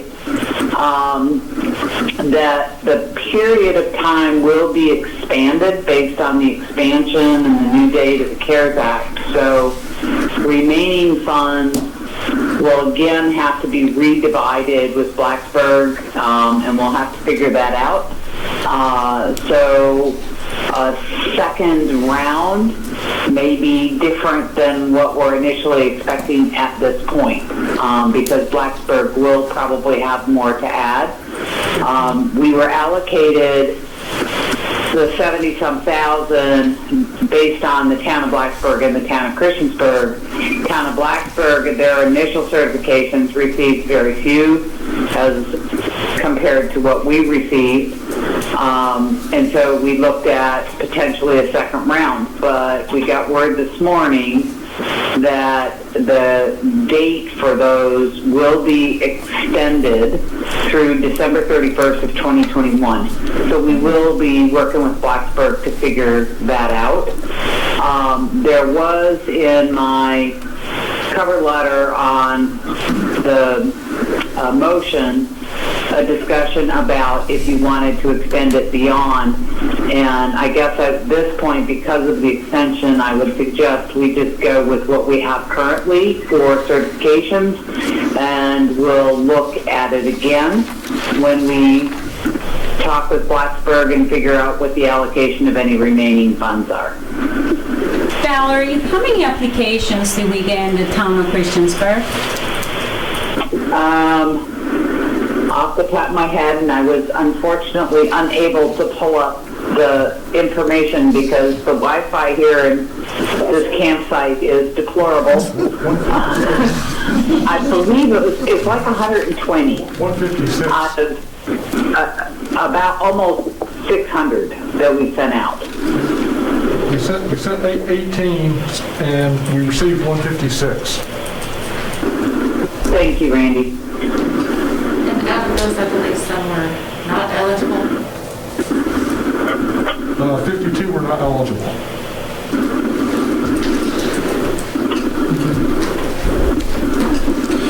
So we have a motion and a second. We know that this initial amount of $69,900 plus 9 is going to be expended now to help with the utility bills, water bills, and then there may be a second round. Is that what I'm understanding? Yes, it's a maximum receipt of the $69,900. Currently, with the certifications we have, it's around 20. It's on that memo. You're stretching my memory here. Wendy, can you look at it? What was the total federal CARES and the total town contributions? The CARES would be $25,770, and the town contribution would be $8,778. Okay, so that is what the current resolution states, and that would be my recommendation for now. And if there is additional funds that are needed or desired, we would come back to council with that. Hey, Valerie, is this 69.9, was that just for Christiansburg, or is that 69.9 divided by Blacksburg and Christiansburg? The total was a little over 70-some thousand For with both the initial, right, for both towns.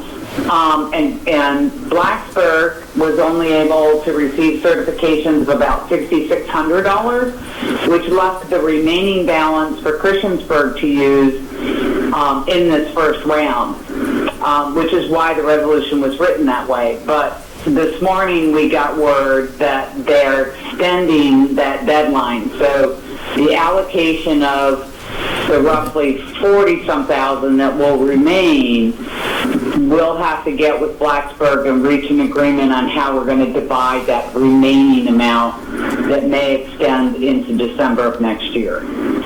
Oh, this year, sorry. Valerie, was the deadline before December the 1st, right? Is that correct? The bill had to be due by December the 1st to qualify. And we had a number of applicants that applied for January 1, but they had for bills that were due January 1. But that was not within the period at that point in time. So what we have at this point in time is what's in that resolution. So then moving forward, we'll have to look at how we allocate the remaining amount of funds in that division with Blacksburg and how many they may have that are eligible, because it was one allotment of money for both towns. So the deadline of December 1 was extended to December 31st, and then also the deadline to apply for this, was it extended as well, I imagine? No. Well, it is in the CARES Act, yes.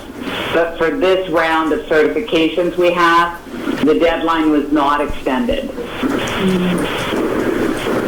We have been continuing to accept applications because we don't know what second round is going to potentially look like.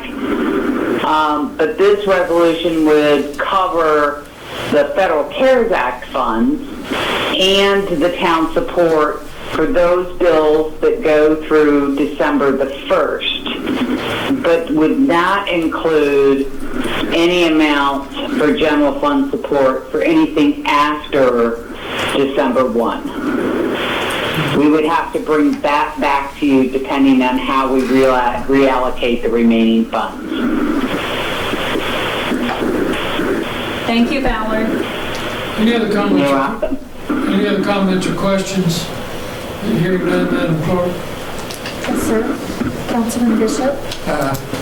Councilwoman Hicks? Aye. Councilman Hubbard? Aye. Councilwoman Sachs? I have a question. We kind of jumped a little too quickly. May I say that now? We're in the middle of a vote, so you can abstain or you can vote yea, nay, or indifferent. Well, Val requested us to modify. Well, I can't hear you. You got to get up to the microphone, too. As Val was talking, she requested that we modify what we're presenting today, and I don't believe that was discussed. I think we're modifying what we're presenting today. We may be bringing something back to you in a month. I think it's basically what she's talking about. Is it going to be less than what we're trying to do now, or is it going to be more? It may be additional funding with the extension of the program. Okay.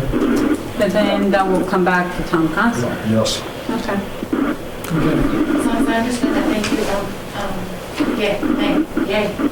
That's a thumbs up, right? Thumbs up. Very good, thank you.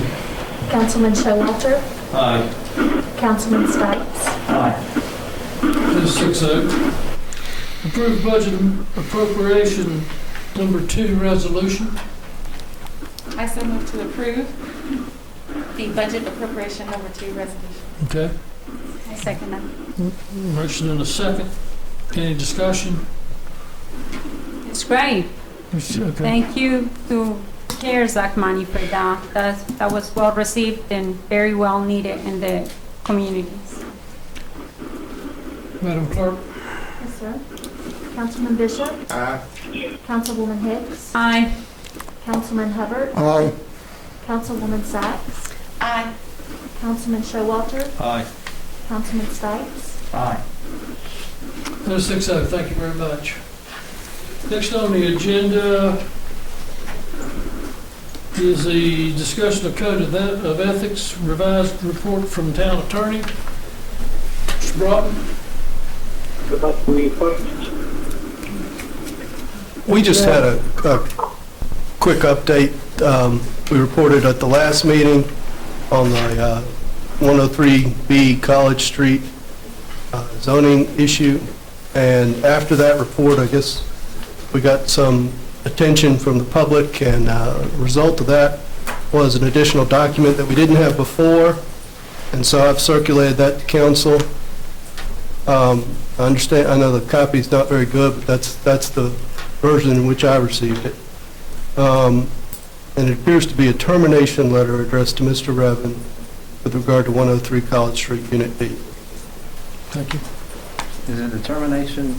We're allowed to discuss that now because it was provided. We're allowed to discuss that or not? Yeah, I think you're allowed to discuss the document, sir. And now you better listen to me for a second. Failure of due process, and I hope you understand this. Because we just received that this afternoon. Is that a termination of a rental agreement? Is that what that is? I know nothing other than what's on the face of it. Okay. But that's what it seems to purport to be, but that's all I mean, it's not easy to read. I will give Matthew Hicks the time to speak.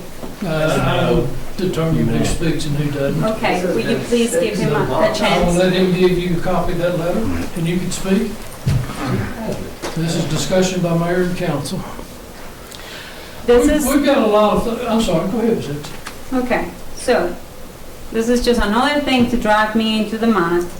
That was a private matter. It had nothing to do with me. This was between, that letter, which I just saw today, by the way. It was a way for my husband that runs Summit Ridge Realty. I do the accounting. I had no knowledge, like Greg Revin came over here and said, I knew the guy because he worked for J.F. Jackson in the past. Now, I do know that J.F. Jackson terminated the guy. I do not, and I did not receive no payments from him for the last years from Greg Revin. I received payments from J.F. Jackson. Okay. Now, that paper that Matt had to give out or put in the door for Greg Revin was a legal way, the process asked, or the lawyer had somehow mentioned to us, not to me, to my husband, that he had to do that to be able to evict him and take him to court, even though he was not supposed to be there. And the reason why my husband got involved in this was because J.F. Jackson asked him to get involved. Now, I have no dealings with Greg Revin. I went to a birthday for his daughter years ago when he was what I believe, he was a normal, just nothing into it or whatever. I got the invitation, whatever, that I went over there. I think his daughter is an absolutely beautiful girl, but that's it. I don't have no dealings with the man, and I hope this is done and rested with, because I'm tired of seeing this. And this really touched a very, very emotional part of me, because that building was owned by a person that I was great in this community, Dr. Myers. And Dr. Myers was like a father to me. He passed away 6 years ago, unfortunately, from a plane crash. And this man had given every minute of his time to be able to help the community. When my son was in the hospital, he was the only person that will drive back and forth to Roanoke and UVA to pray for my son. So we ended up taking this building. My husband is being running it. I collect the rent. They put it in the box or whatever. They send it in or whatever. I have no dealings with Greg Revin. Thank you. He never worked for me. I don't have no dealings, and I am down with this matter. Okay. Thank you. We have options I mean, we can say it's done, it's over. We can,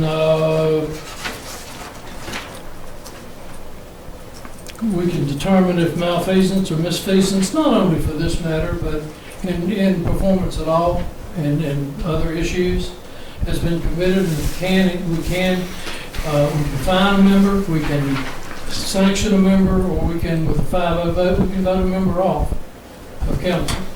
So I think that I'm going to ask council the last meeting of February, this will go back on the agenda, and we will either terminate it or take whatever action the council wants to take. Is that agreeable with council? Or do you want to drop it now? You know, I don't say too much, but I'm not taking anyone's side. I'm trying to stay as neutral as possible. Previously, we've received letters that everything's been taken care of on College Street, correct? And it's my understanding, once again, that the tenant was renting from his boss. Exactly. You know, at that time. I am ready to drop this. I mean, I'm not taking anyone's side, but putting my other hat on, I think enough's enough. Okay. That's my So you want to opinion. drop the issue about 103 College? Yes, I do. Anybody else? I do have a concern, is that previously, let me rephrase this. If Mr. Revin was renting from JR, whatever it is, Enterprises, as a employee taking care of the place, would he not pay his rent to Jackson? I don't know what happened between the two of them, but I do know this, Marisa. Every month I got payments from JF Jackson, and that is it. I never received those payments from Greg Revin. Now, Greg Revin, this summer, decided to say whatever, that he was, I had no clue of what these dealings were going on. I had no clue that a gun was pulled on until that came out over here. My husband, we have a lot of properties that we manage, and if I was to tell my husband everything that's going on with council, he doesn't want to hear it. My husband doesn't tell me about what's going on with his private matters as far as leasing or contracts or whatever. He's a broker, he's a realtor, he has his own handlings with real estate, rental management. I have my own handles with real estate and rental management. I don't go up to him and tell him everything that I'm doing. And therefore, I had no clue of what's going on. Do you understand? Today, the letter, he just told me today, he doesn't want to talk about it. He's done. He's like, this is done and over with. Okay, thank you. And I'm to tell the truth, this feels like harassment. It definitely feels like harassment. All you guys keep doing is, in my opinion, push me out of the door. And listen to this. I am not moving. I am not going out. I got over 3,000 volts, and if you think that you're gonna kick me out for something I haven't done, good luck to you, okay? But I was elected by the people, just like you all were. And I believe I deserve respect because I have not been feeling very respected in here. I am the first Hispanic ever elected in this town. And all I am being pushed around with is a whole bunch of people that here in council, besides with the exception of Mr. Bishop, you guys have not welcomed me. You treat me like I'm your enemy. I'm not your enemy. I came over here to work. I'm not finished, Mrs. Socks. Yes, you are. I came over here to work for the people and not to work to attack me. I have a question. You actually said during public comment to Mr. Revin that you did accept cash from him. He brought a payment in June or something. Right, but a few moments ago you said you'd never received any But payments the years directly. before this, do you understand? This went into a legal matter this summer. Right, but you did accept payment from him. It was one payment that showed up a name and it was cash, and that was it. Now, do I have a clue what was going on? No, I had no clue. J.F. Jackson said, that's from Greg Revan or whatever. I had no clue about this. Now, you guys keep attacking me for my business. This is not my business. This is my husband's business, which you have nothing to do with it. And you shouldn't be getting involved. Even this lady, Rebecca, everything she was saying. The guys went over there to fix her electricity stuff or whatever, and her boyfriend was drunk the majority of the time. He refused to allow our people to go over there. I do not think that's appropriate to discuss in Opal Council what somebody has done with private residence. Well, this is definitely attacking my family. My question is, Mr. Evans said he paid you in cash, and you said you didn't know what it's for. Is it typical people come to the door that you don't know, that you take cash from and don't question You know what, Mr. Showalter?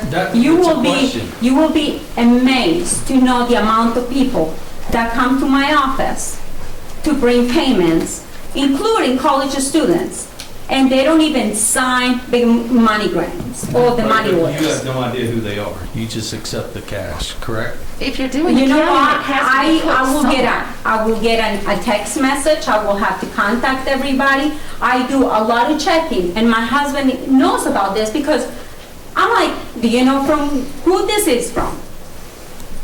I have no clue a lot of the time. And I do think, you know what, since you do work for Virginia Tech, a lot of the students are from Bradford, but that's another matter. They don't even know how to write the checks. I don't understand how that has to do with the question. I'm just saying that just because I received a payment in June or something like that in cash from somebody, but that guy Greg Revan, that doesn't mean I was renting to him, because I was not. But Mrs. Hicks, the document that was shared through Mr. Broughton has your signature on it. It's not a signature, that's my name, and my husband wrote it in there as a way to, you know, he was doing that. I didn't write that, and that is not a legal action you can take against that. Why would your name be added if it wasn't needed? My husband, can you take a stand on this, please? You, Joanna. You know why? Because he runs Summit Ridge Realty. And because you own it with him. I don't own Summit Ridge Realty. It's He an does. LLC in my name. This is a material notice. It's not a legal document. Reed should know that. My gosh. How many of these have I stumped one So of? Joanna, that is not your signature. Your husband signed your It's not. signature. That is not even a signature. He doesn't even say on the paper it's a Printed. signature. Printed Does it name. say it's a signature in there? There is no. It doesn't say under there. This is a signature. So it isn't your signature. It's not on my signature. It's a printed name. It's a printed name. It's not my signature. I didn't sign it. My husband didn't need to sign it. And he did not sign it. He wrote my name on it. Now, why did he do that? He didn't think about it. He was trying to get rid of the guy. Thank you. Ms. Sykes, did you ever get your question answered? I don't believe so. Are you willing to pursue? You'll let it ride? I'm about as tired of this as everybody else is, to be quite honest with you. So,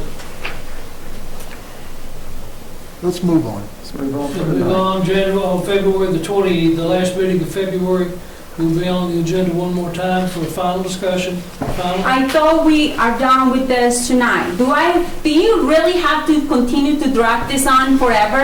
I mean, it's been on for 8 months, I think. That we have with you and complaints that could affect your part. No, all you have been trying to do is trying to get rid of me. All you have trying to do is get rid of me. That's harassment right there. All right, thank you. Do you want to go back to the comment you made several years ago about me and the minorities? How we don't do nothing around here? I never said that. Yeah, you did. Yeah, you did. You told me that, and you told me that the minority over here is Hispanics don't have the same. Stop it! You're done. This is ridiculous. It's getting out of hand, and it's a damn embarrassment. And it came up because of College Street. So Reed, I'll be in touch with my lawyer tomorrow. I guess we gotta go another month. Hi, Mr. Season. This gets so out of hand where we cannot ask each other a question and get a simple answer, and I'm frustrated. And it's true. It is true. There are a lot of statements that go around. I would like to have grown-up street property back in here again as well with mine, because if mine is, how is it clear? The guy said he sleeps there, and she rented to the other guy, and she took another guy to court, which He actually lived up there. It's an apartment. He lives in an apartment. There is the court case. Worry about the fact. We are opening back up again. We're done on this thing. You know, there's obviously a lack of code of ethics throughout. And we need to pay more attention to this, or we just need to get rid of the code of ethics and all of us be deemed as hypocrites. This code of ethics it should not be a thing to try to, smear somebody else's reputation when I have nothing to do with this. Okay. Now, So we can continue. We're going to move on. Yes. We need to move on. Okay. So what was the move on? We're done with this, We're going. right? No. And then Is that what you Streets want? brought up. We're done for tonight on that. Okay? Thank you. Thanks.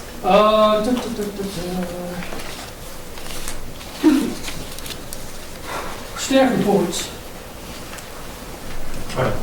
Mentioned in the managers. Get that mask off so I can. I mentioned in the weekly update that we were looking at the connector route, and we mentioned the possibility of a naming contest for the connector route.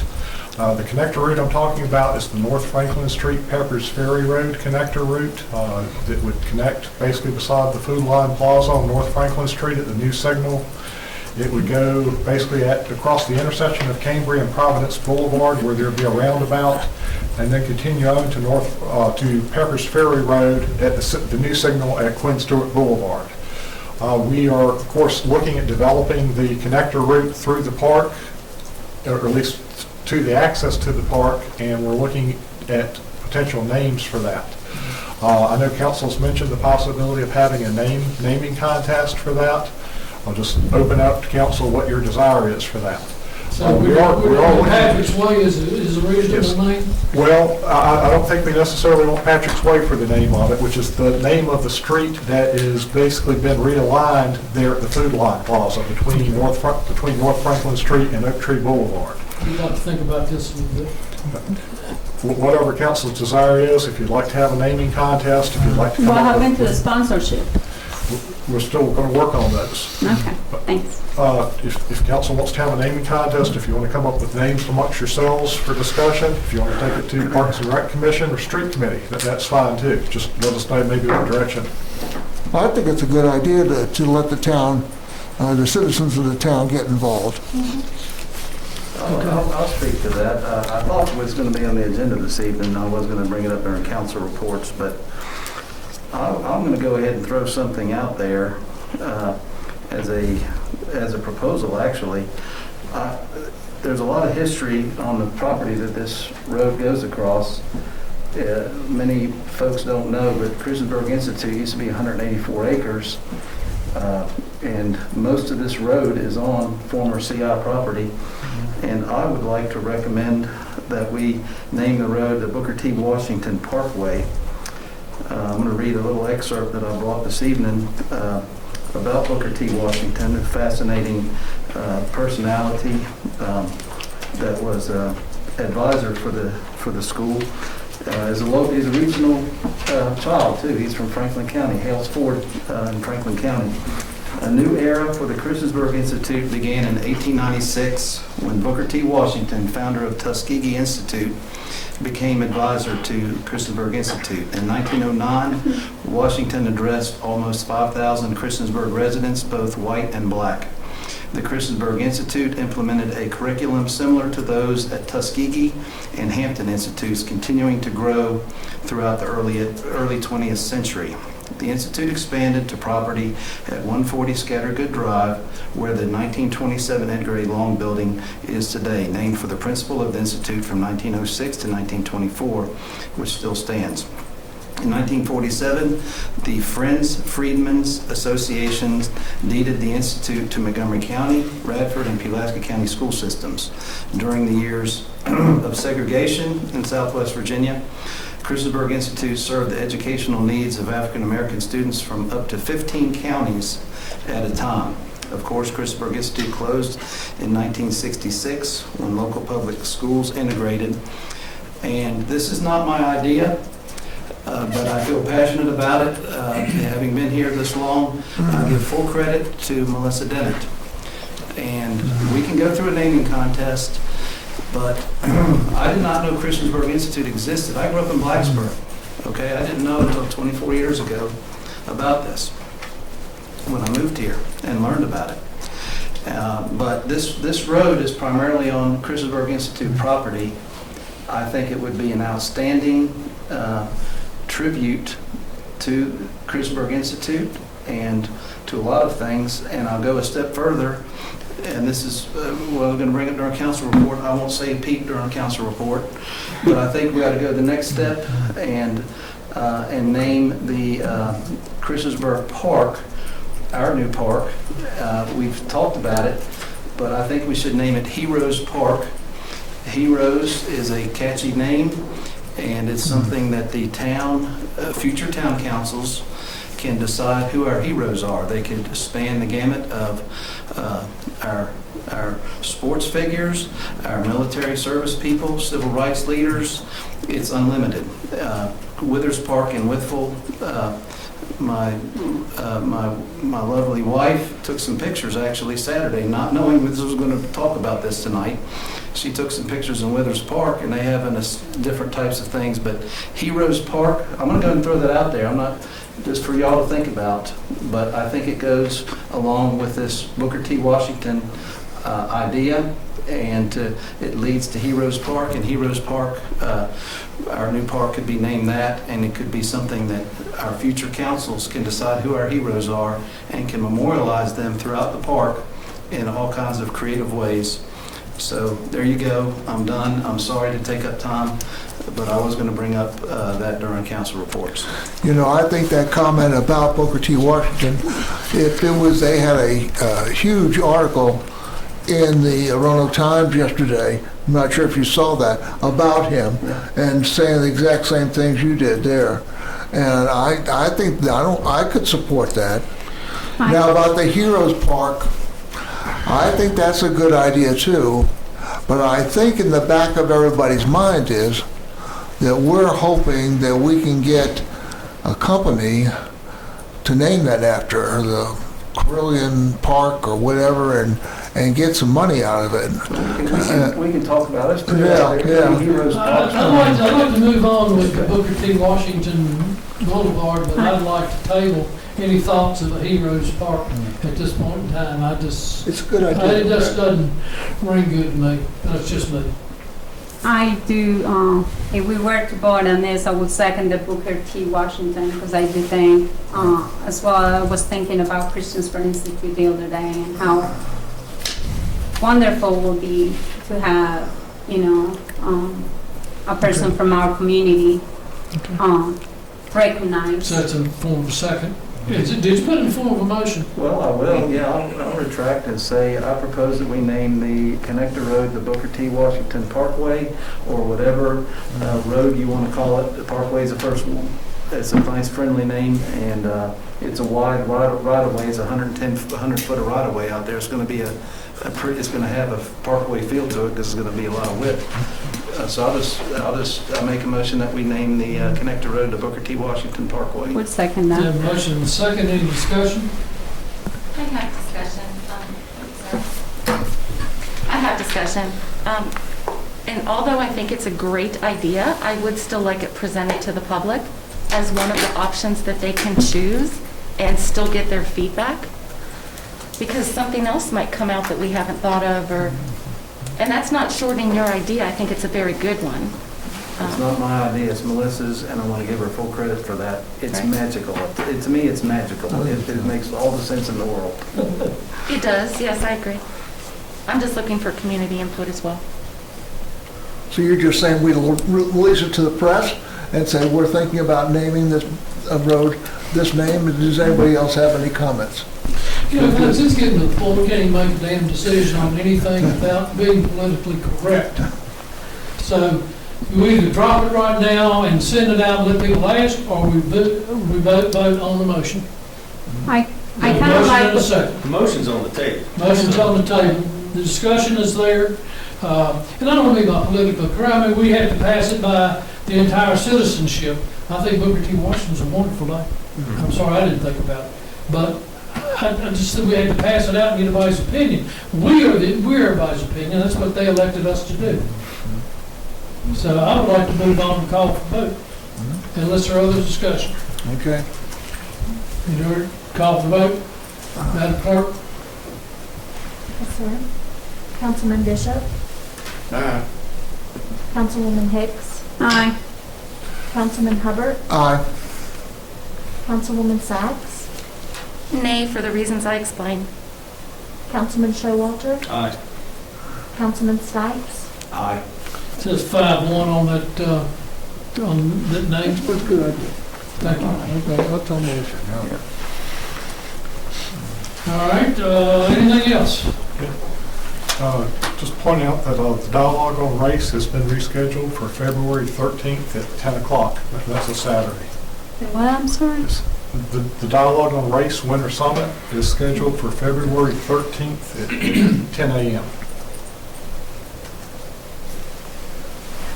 Also, I had a request from a council member to have a presentation on basically processes for rezonings, conditional use permits, proffers, things like that from the attorneys. I'll set that up in the coming meeting if it's agreeable with council, one of the next couple of meetings. Also, I had a request for the cost of the investigation from the attorneys into 103 College Street. I can come up with that easy enough based on, I guess, past bills and our current bills, if I get with Reed. I could add to that time from staff if you would like, if that's a desire of council, that I come up with that dollar. The reason why my husband was asking about that was that because obviously we're not spending that money on the citizens, and the intention here is to make sure that we provide the services to the community that they need, including like the bus services. I'd like to see those figures. The estimate time staff would be an estimate, but we can give you a fairly close Next figure. meeting. Okay. That's all I got. Not only my property, College Street as well. Thank you. I mean, Roanoke Street as well. Take them both.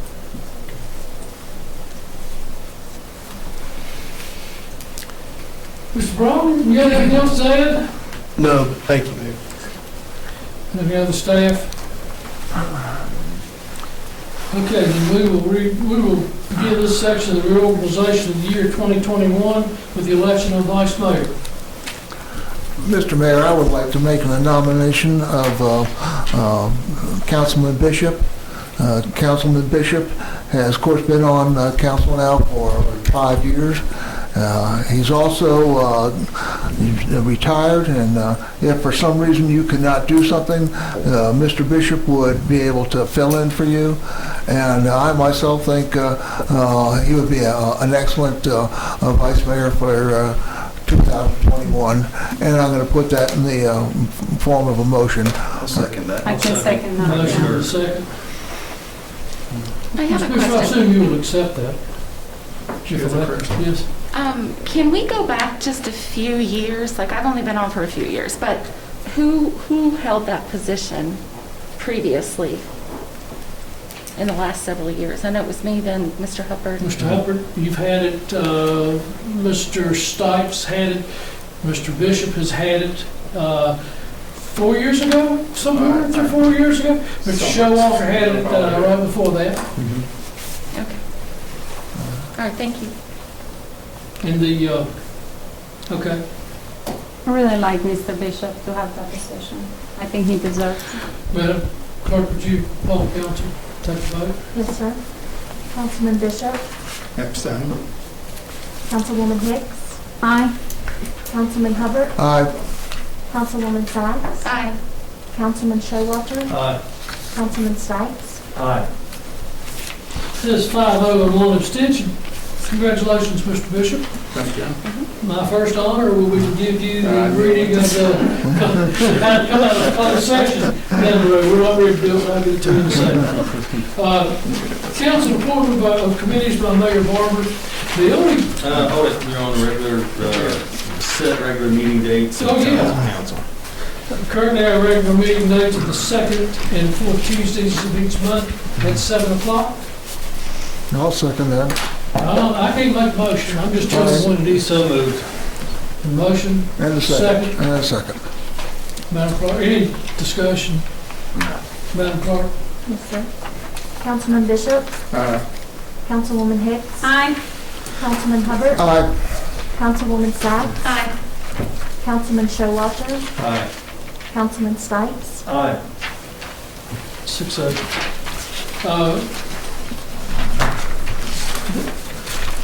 This is where I am recommending that we keep the standing internal committees within the town, with the exception of water and waste, street committee, finance committee, emergency services, public health, and central business. I did have a request from Ms.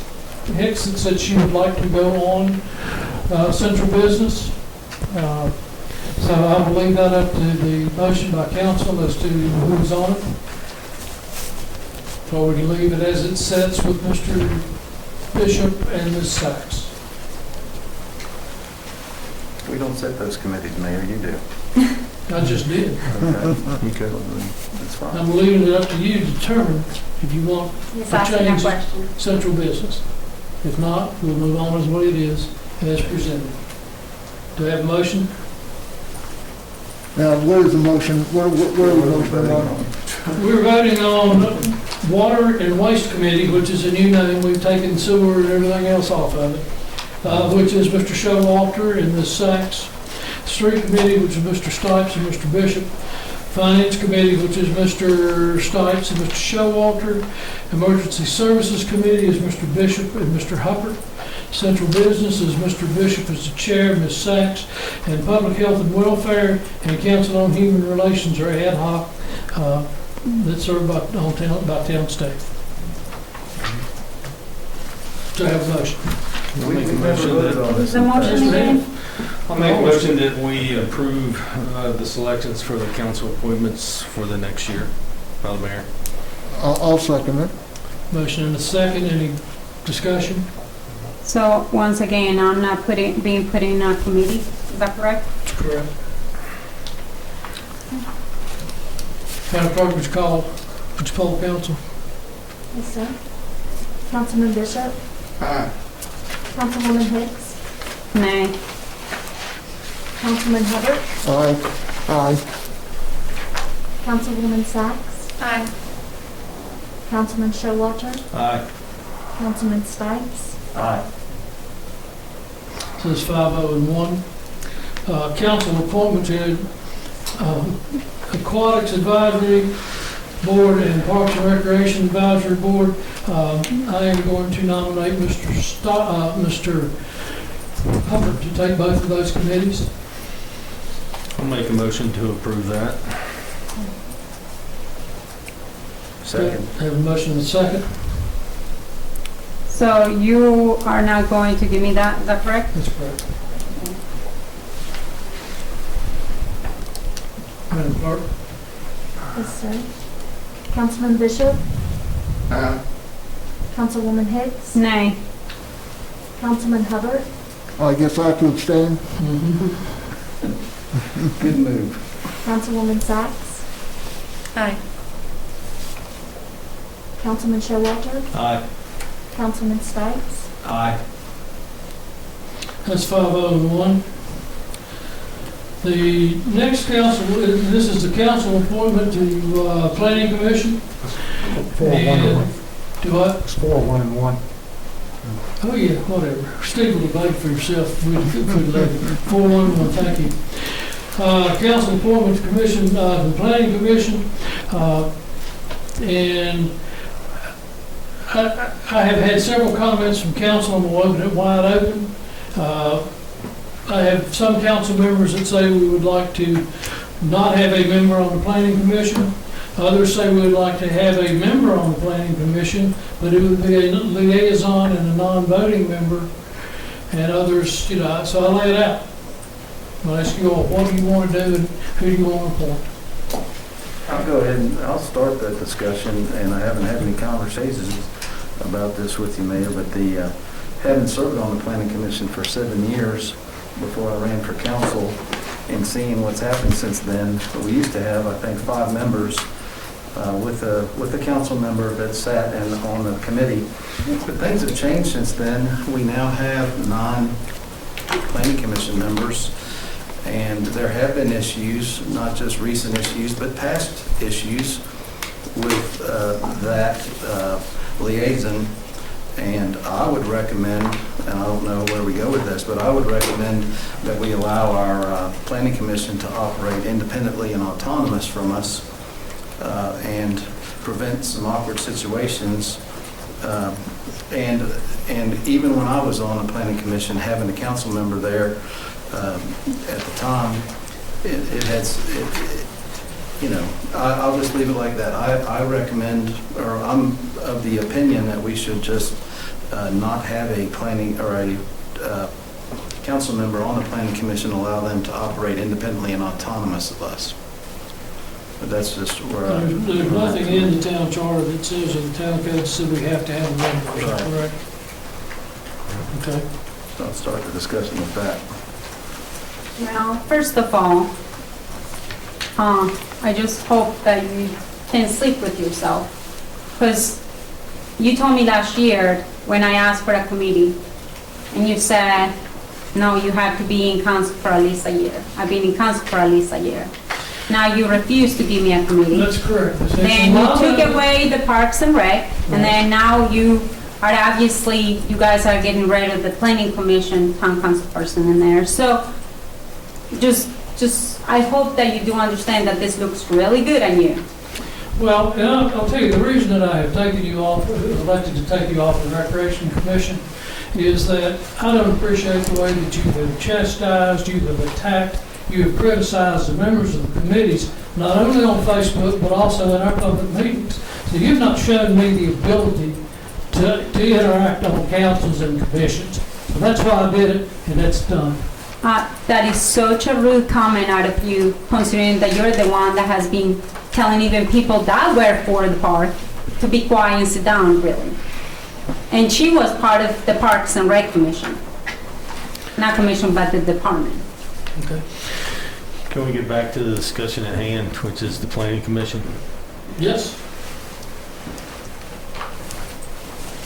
Is there any discussion, or do you want to, is that a motion?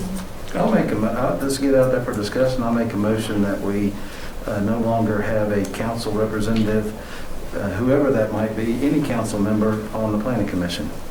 I'll second that. I believe it's time that they can act independently of council. I agree with that.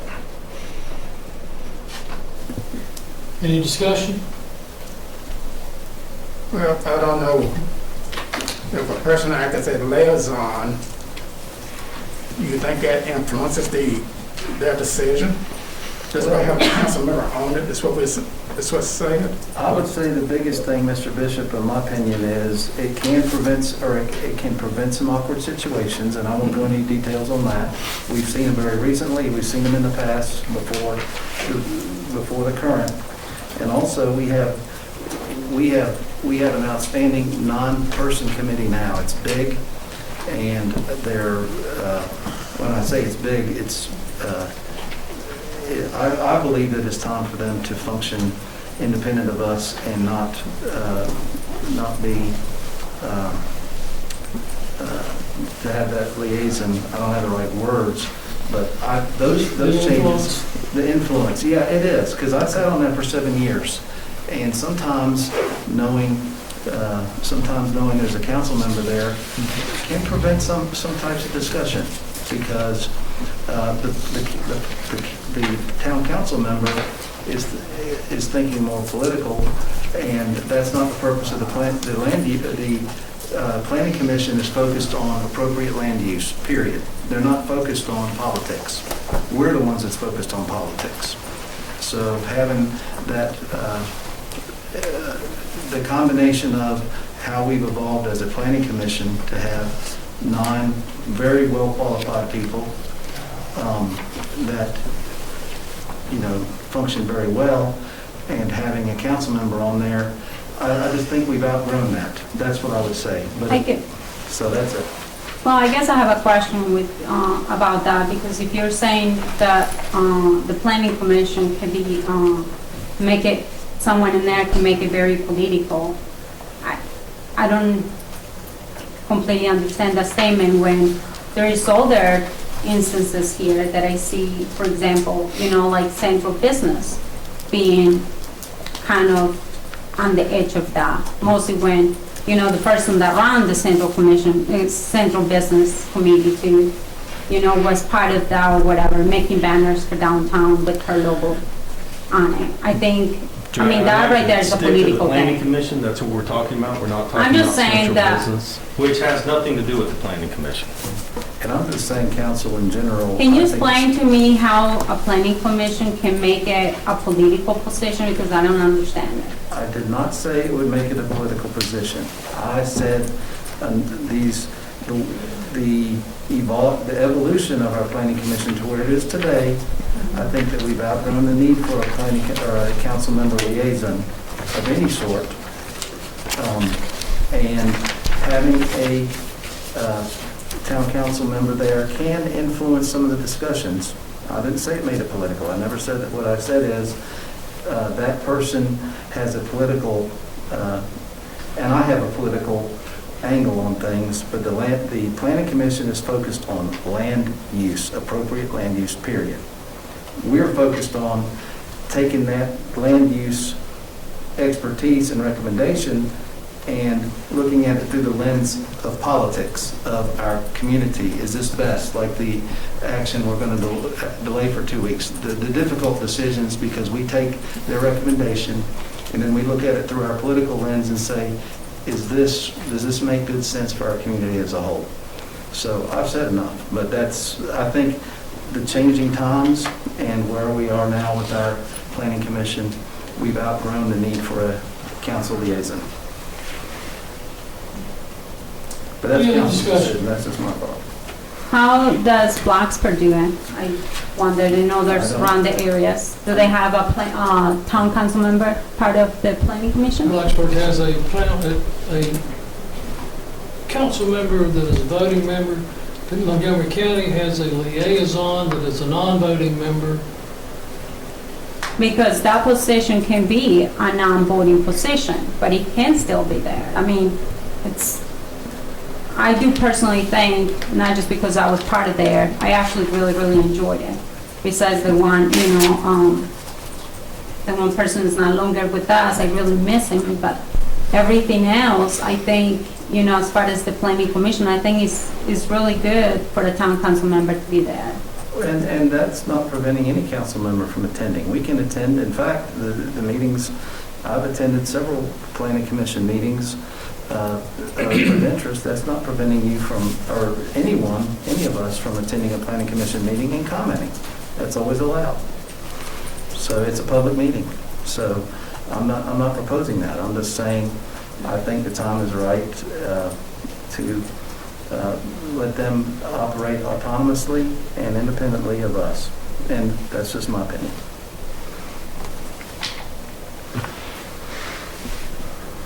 Madam Clerk, now this is to just not to have a not to have a representative at all on planning commission.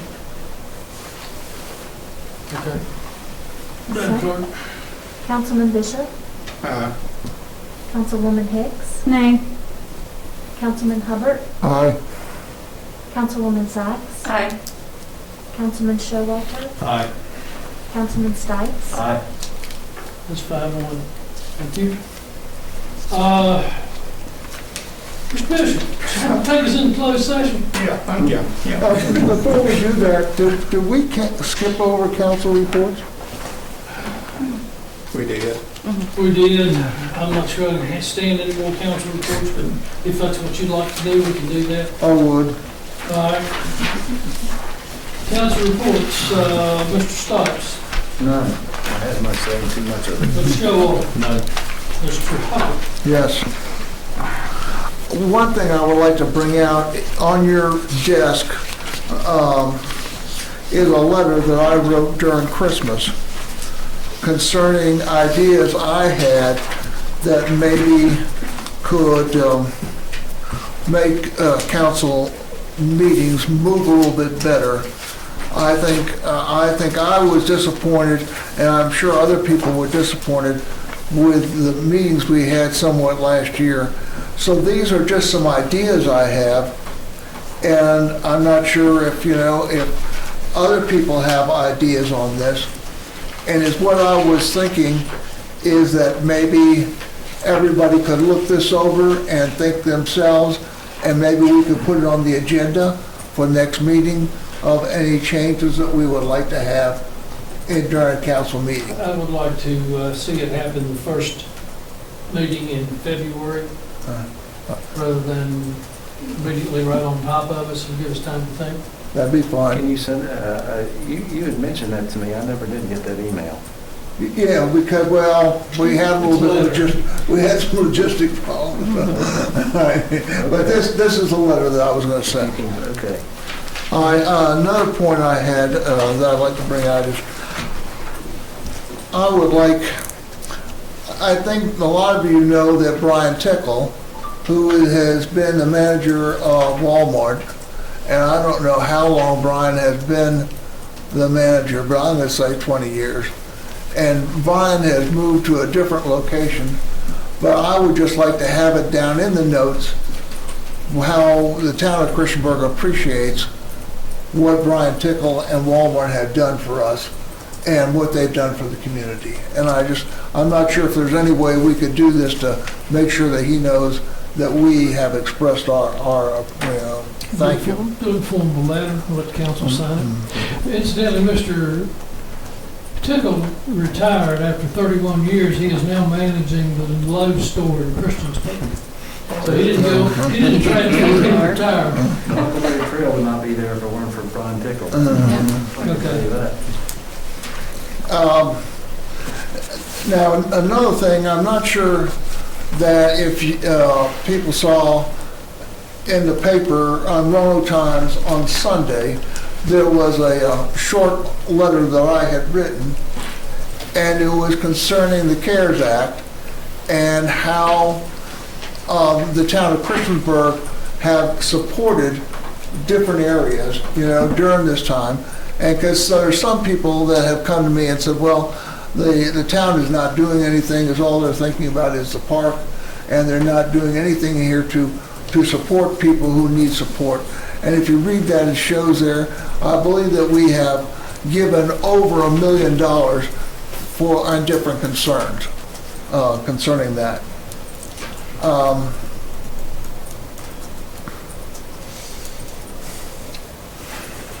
I guess that's, another thing I wanted to bring out.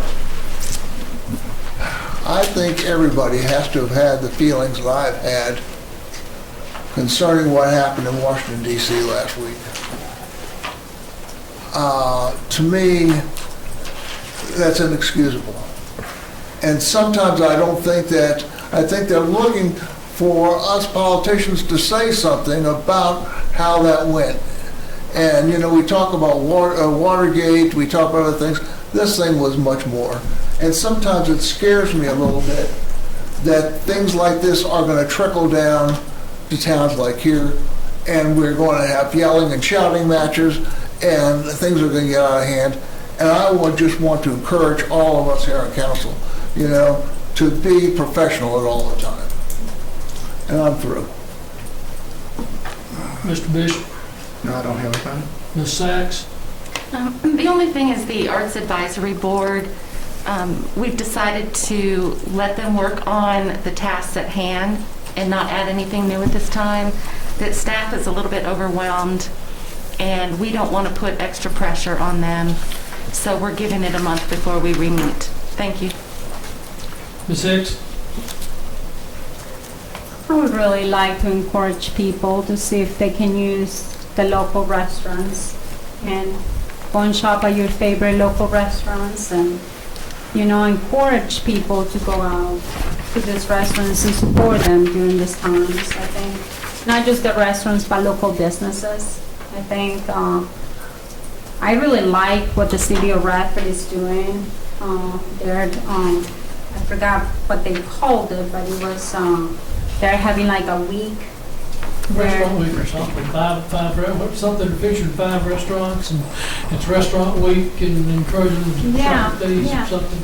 And I think that's very positive, and I would love and encourage the citizens to help us do this. I mean, it doesn't have to be us town council members going out to a restaurant and saying, hey, come out here, or, whatever shop it is that they like to go to. I mean, including, even like printing supplies, like Marissa Sachs plate. I didn't mean to endorse that. I'm not, but I'm just saying, use your local businesses. Shop small, shop Yeah, shop small, shop local. local. And I think, it can send a big wave out there in a message, because I do think that the local businesses are needed.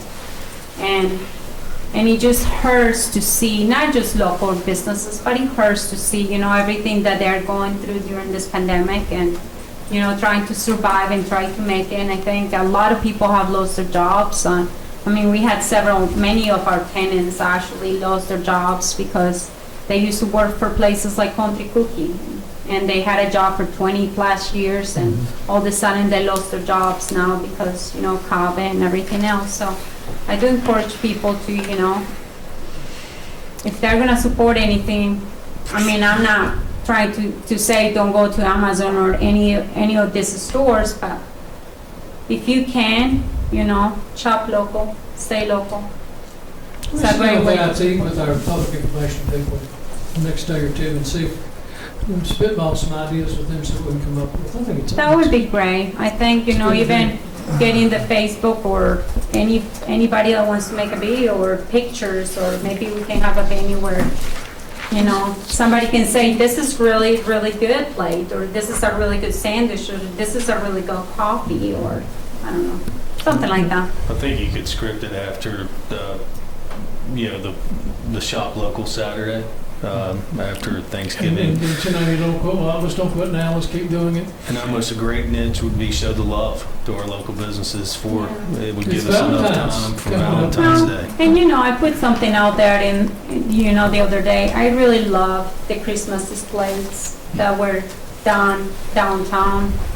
I think the high school students did a fabulous job bringing the Christmas cheer. And I think a lot of people try really hard to do that during the holidays, but I don't think we have to stop there. I think even during the holidays, not holidays, but Valentine's, or during this time, I think a lot of people are dealing with depression, pain, COVID, not being able to see family members, losing family members. I'm losing my grandfather as I'm speaking right now. And I think if we can be able to just even put hearts on the windows, I think that can do something, Put hearts anywhere where you work. It doesn't take a lot. Tell your kids, go right ahead and do something with crayons and put it on there, and put it in a piece of paper and put it in the window. I just think spreading more of, we are here for you and we're here together. We got to make it together. This whole thing with COVID and everything else, and I think everybody's emotions are high. And maybe I play into this a little bit. I want to be. I'm not saying that I want to be loved by you guys, but what I'm saying is that I hope this 2021, like Mr. Hopper was saying, we don't have to agree on everything, but I hope that we can work on everything together. Thank you. The only thing I have to add to any of this is a very friendly reminder that your COIA forms are due by the 1st of, I'd like to say before the 1st of February, they have to be done by the 1st of February. Does that long you had any turned into? Yes. Okay. So they are still right on front burner for us. Okay, now, Vice Mayor Bishop. Request for a closed meeting on Virginia Code 2.2-3711A1 for the discussion, consideration, or interviews of prospective candidates for employment, assignment, appointment, promotion, performance, demotion, salaries, disciplining, or resignation of specific public officers, appointees, or employees of any public body.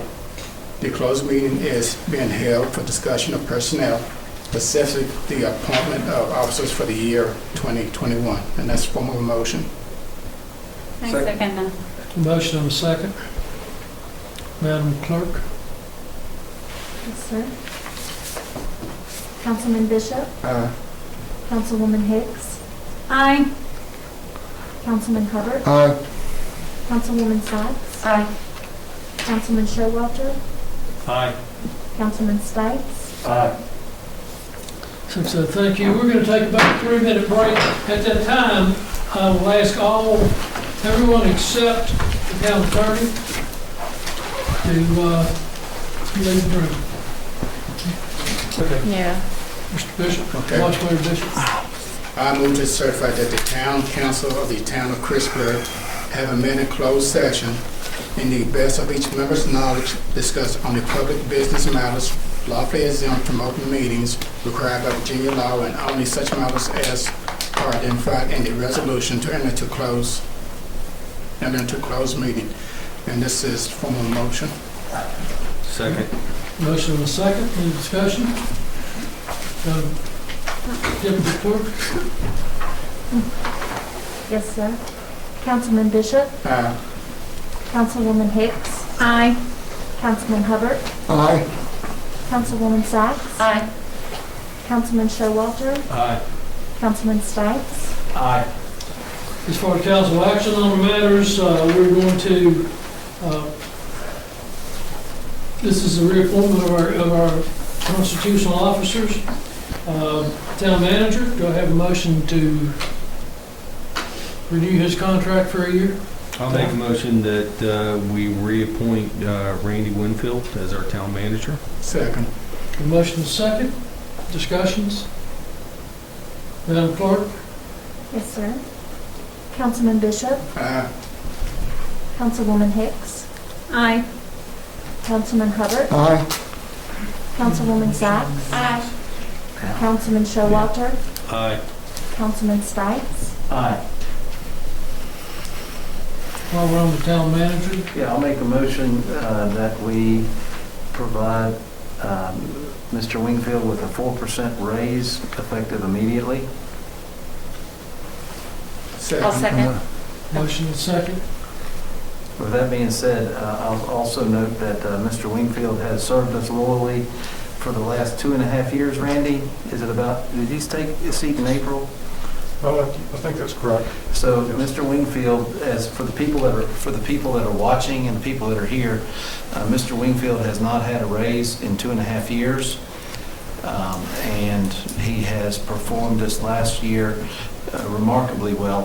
Especially the last year, is a standout. And I can't talk about what we said in closed session, but everyone supports Randy, and but the motion is for a 4% raise. But just to make sure that everyone's watching, is that he's not had an increase in 2.5 years. So we had a motion and a second. Is that And then we correct? had comments. Hmm? And then we got comments. Yep, we did. So, obviously, I voted on for town manager. I think he is trying to do the best that he can this year with what we got. We got a lot going on in this town, and obviously there was a lot of, pushback and everything else, but I do think you have done a great job. And I'm sorry that I will have to decline as far as the race right now, and I hope you don't take this personal. No. And I think it's just because I just have a hard time right now doing this and making this decision during a pandemic where a lot of our people in the town are losing their jobs, and I know you know that. So Okay. I just please don't take it personal. Thank you. Any other comments? Madam Clerk? Yes, sir. Councilman Bishop? Aye. Councilwoman Hicks? Nay.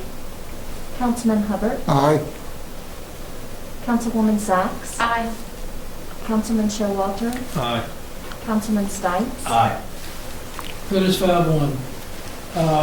I'm going to move down to the clerk of council, Currently, Ms. Henline is serving as deputy clerk, and I would like a motion if someone would like to. I would like to. I've never been able to do this. I've never been able to do this. I'm 14 and a half years on council. It would be my pleasure to nominate Ms. Tracy Henline as clerk of council. I'll second that. Motion and a second. Any discussion? Welcome aboard. You have been working with us for how long, Tracy? For the town for 13 years. For 13 years. Thank you. You want to seal your own fate, or do you want to do it by acclamation? Yeah, this is your opportunity to leave. This is your opportunity. Councilman Bishop? Councilwoman Hicks? Aye. Councilman Hubbard? Aye. Councilwoman Sachs? Aye. Councilman Showalter? Aye. Councilman Stites? Aye.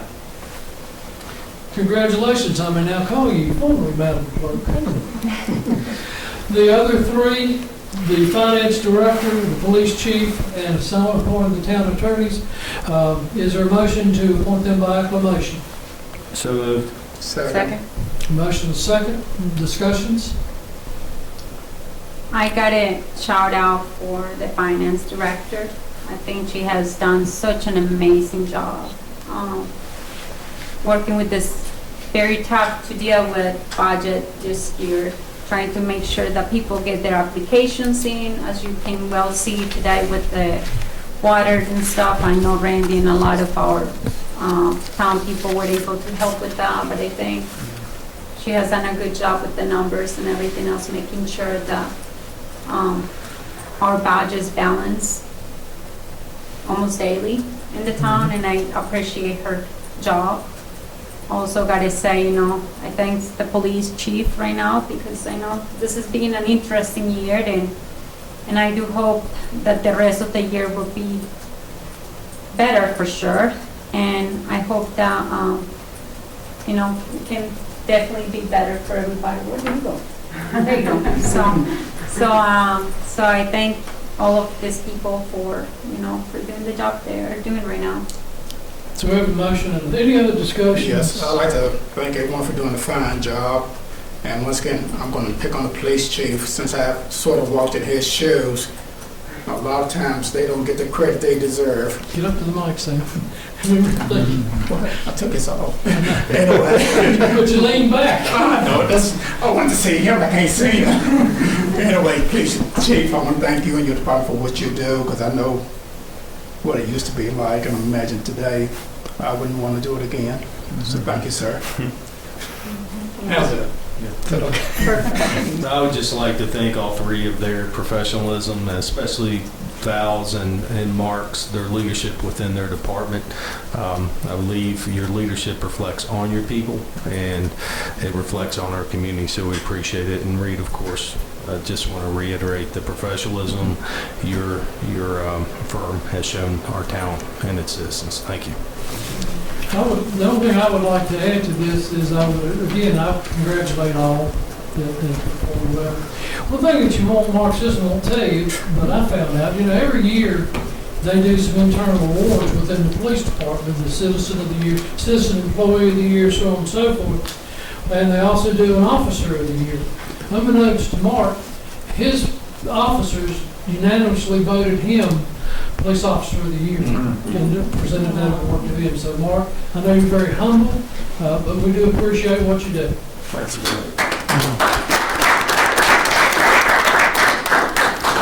good. Another thing,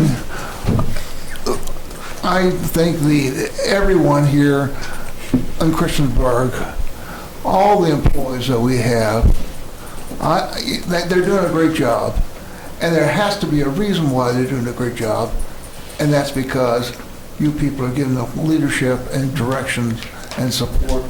And I think that's a key thing, and it makes working here so much easier and so much better. Good.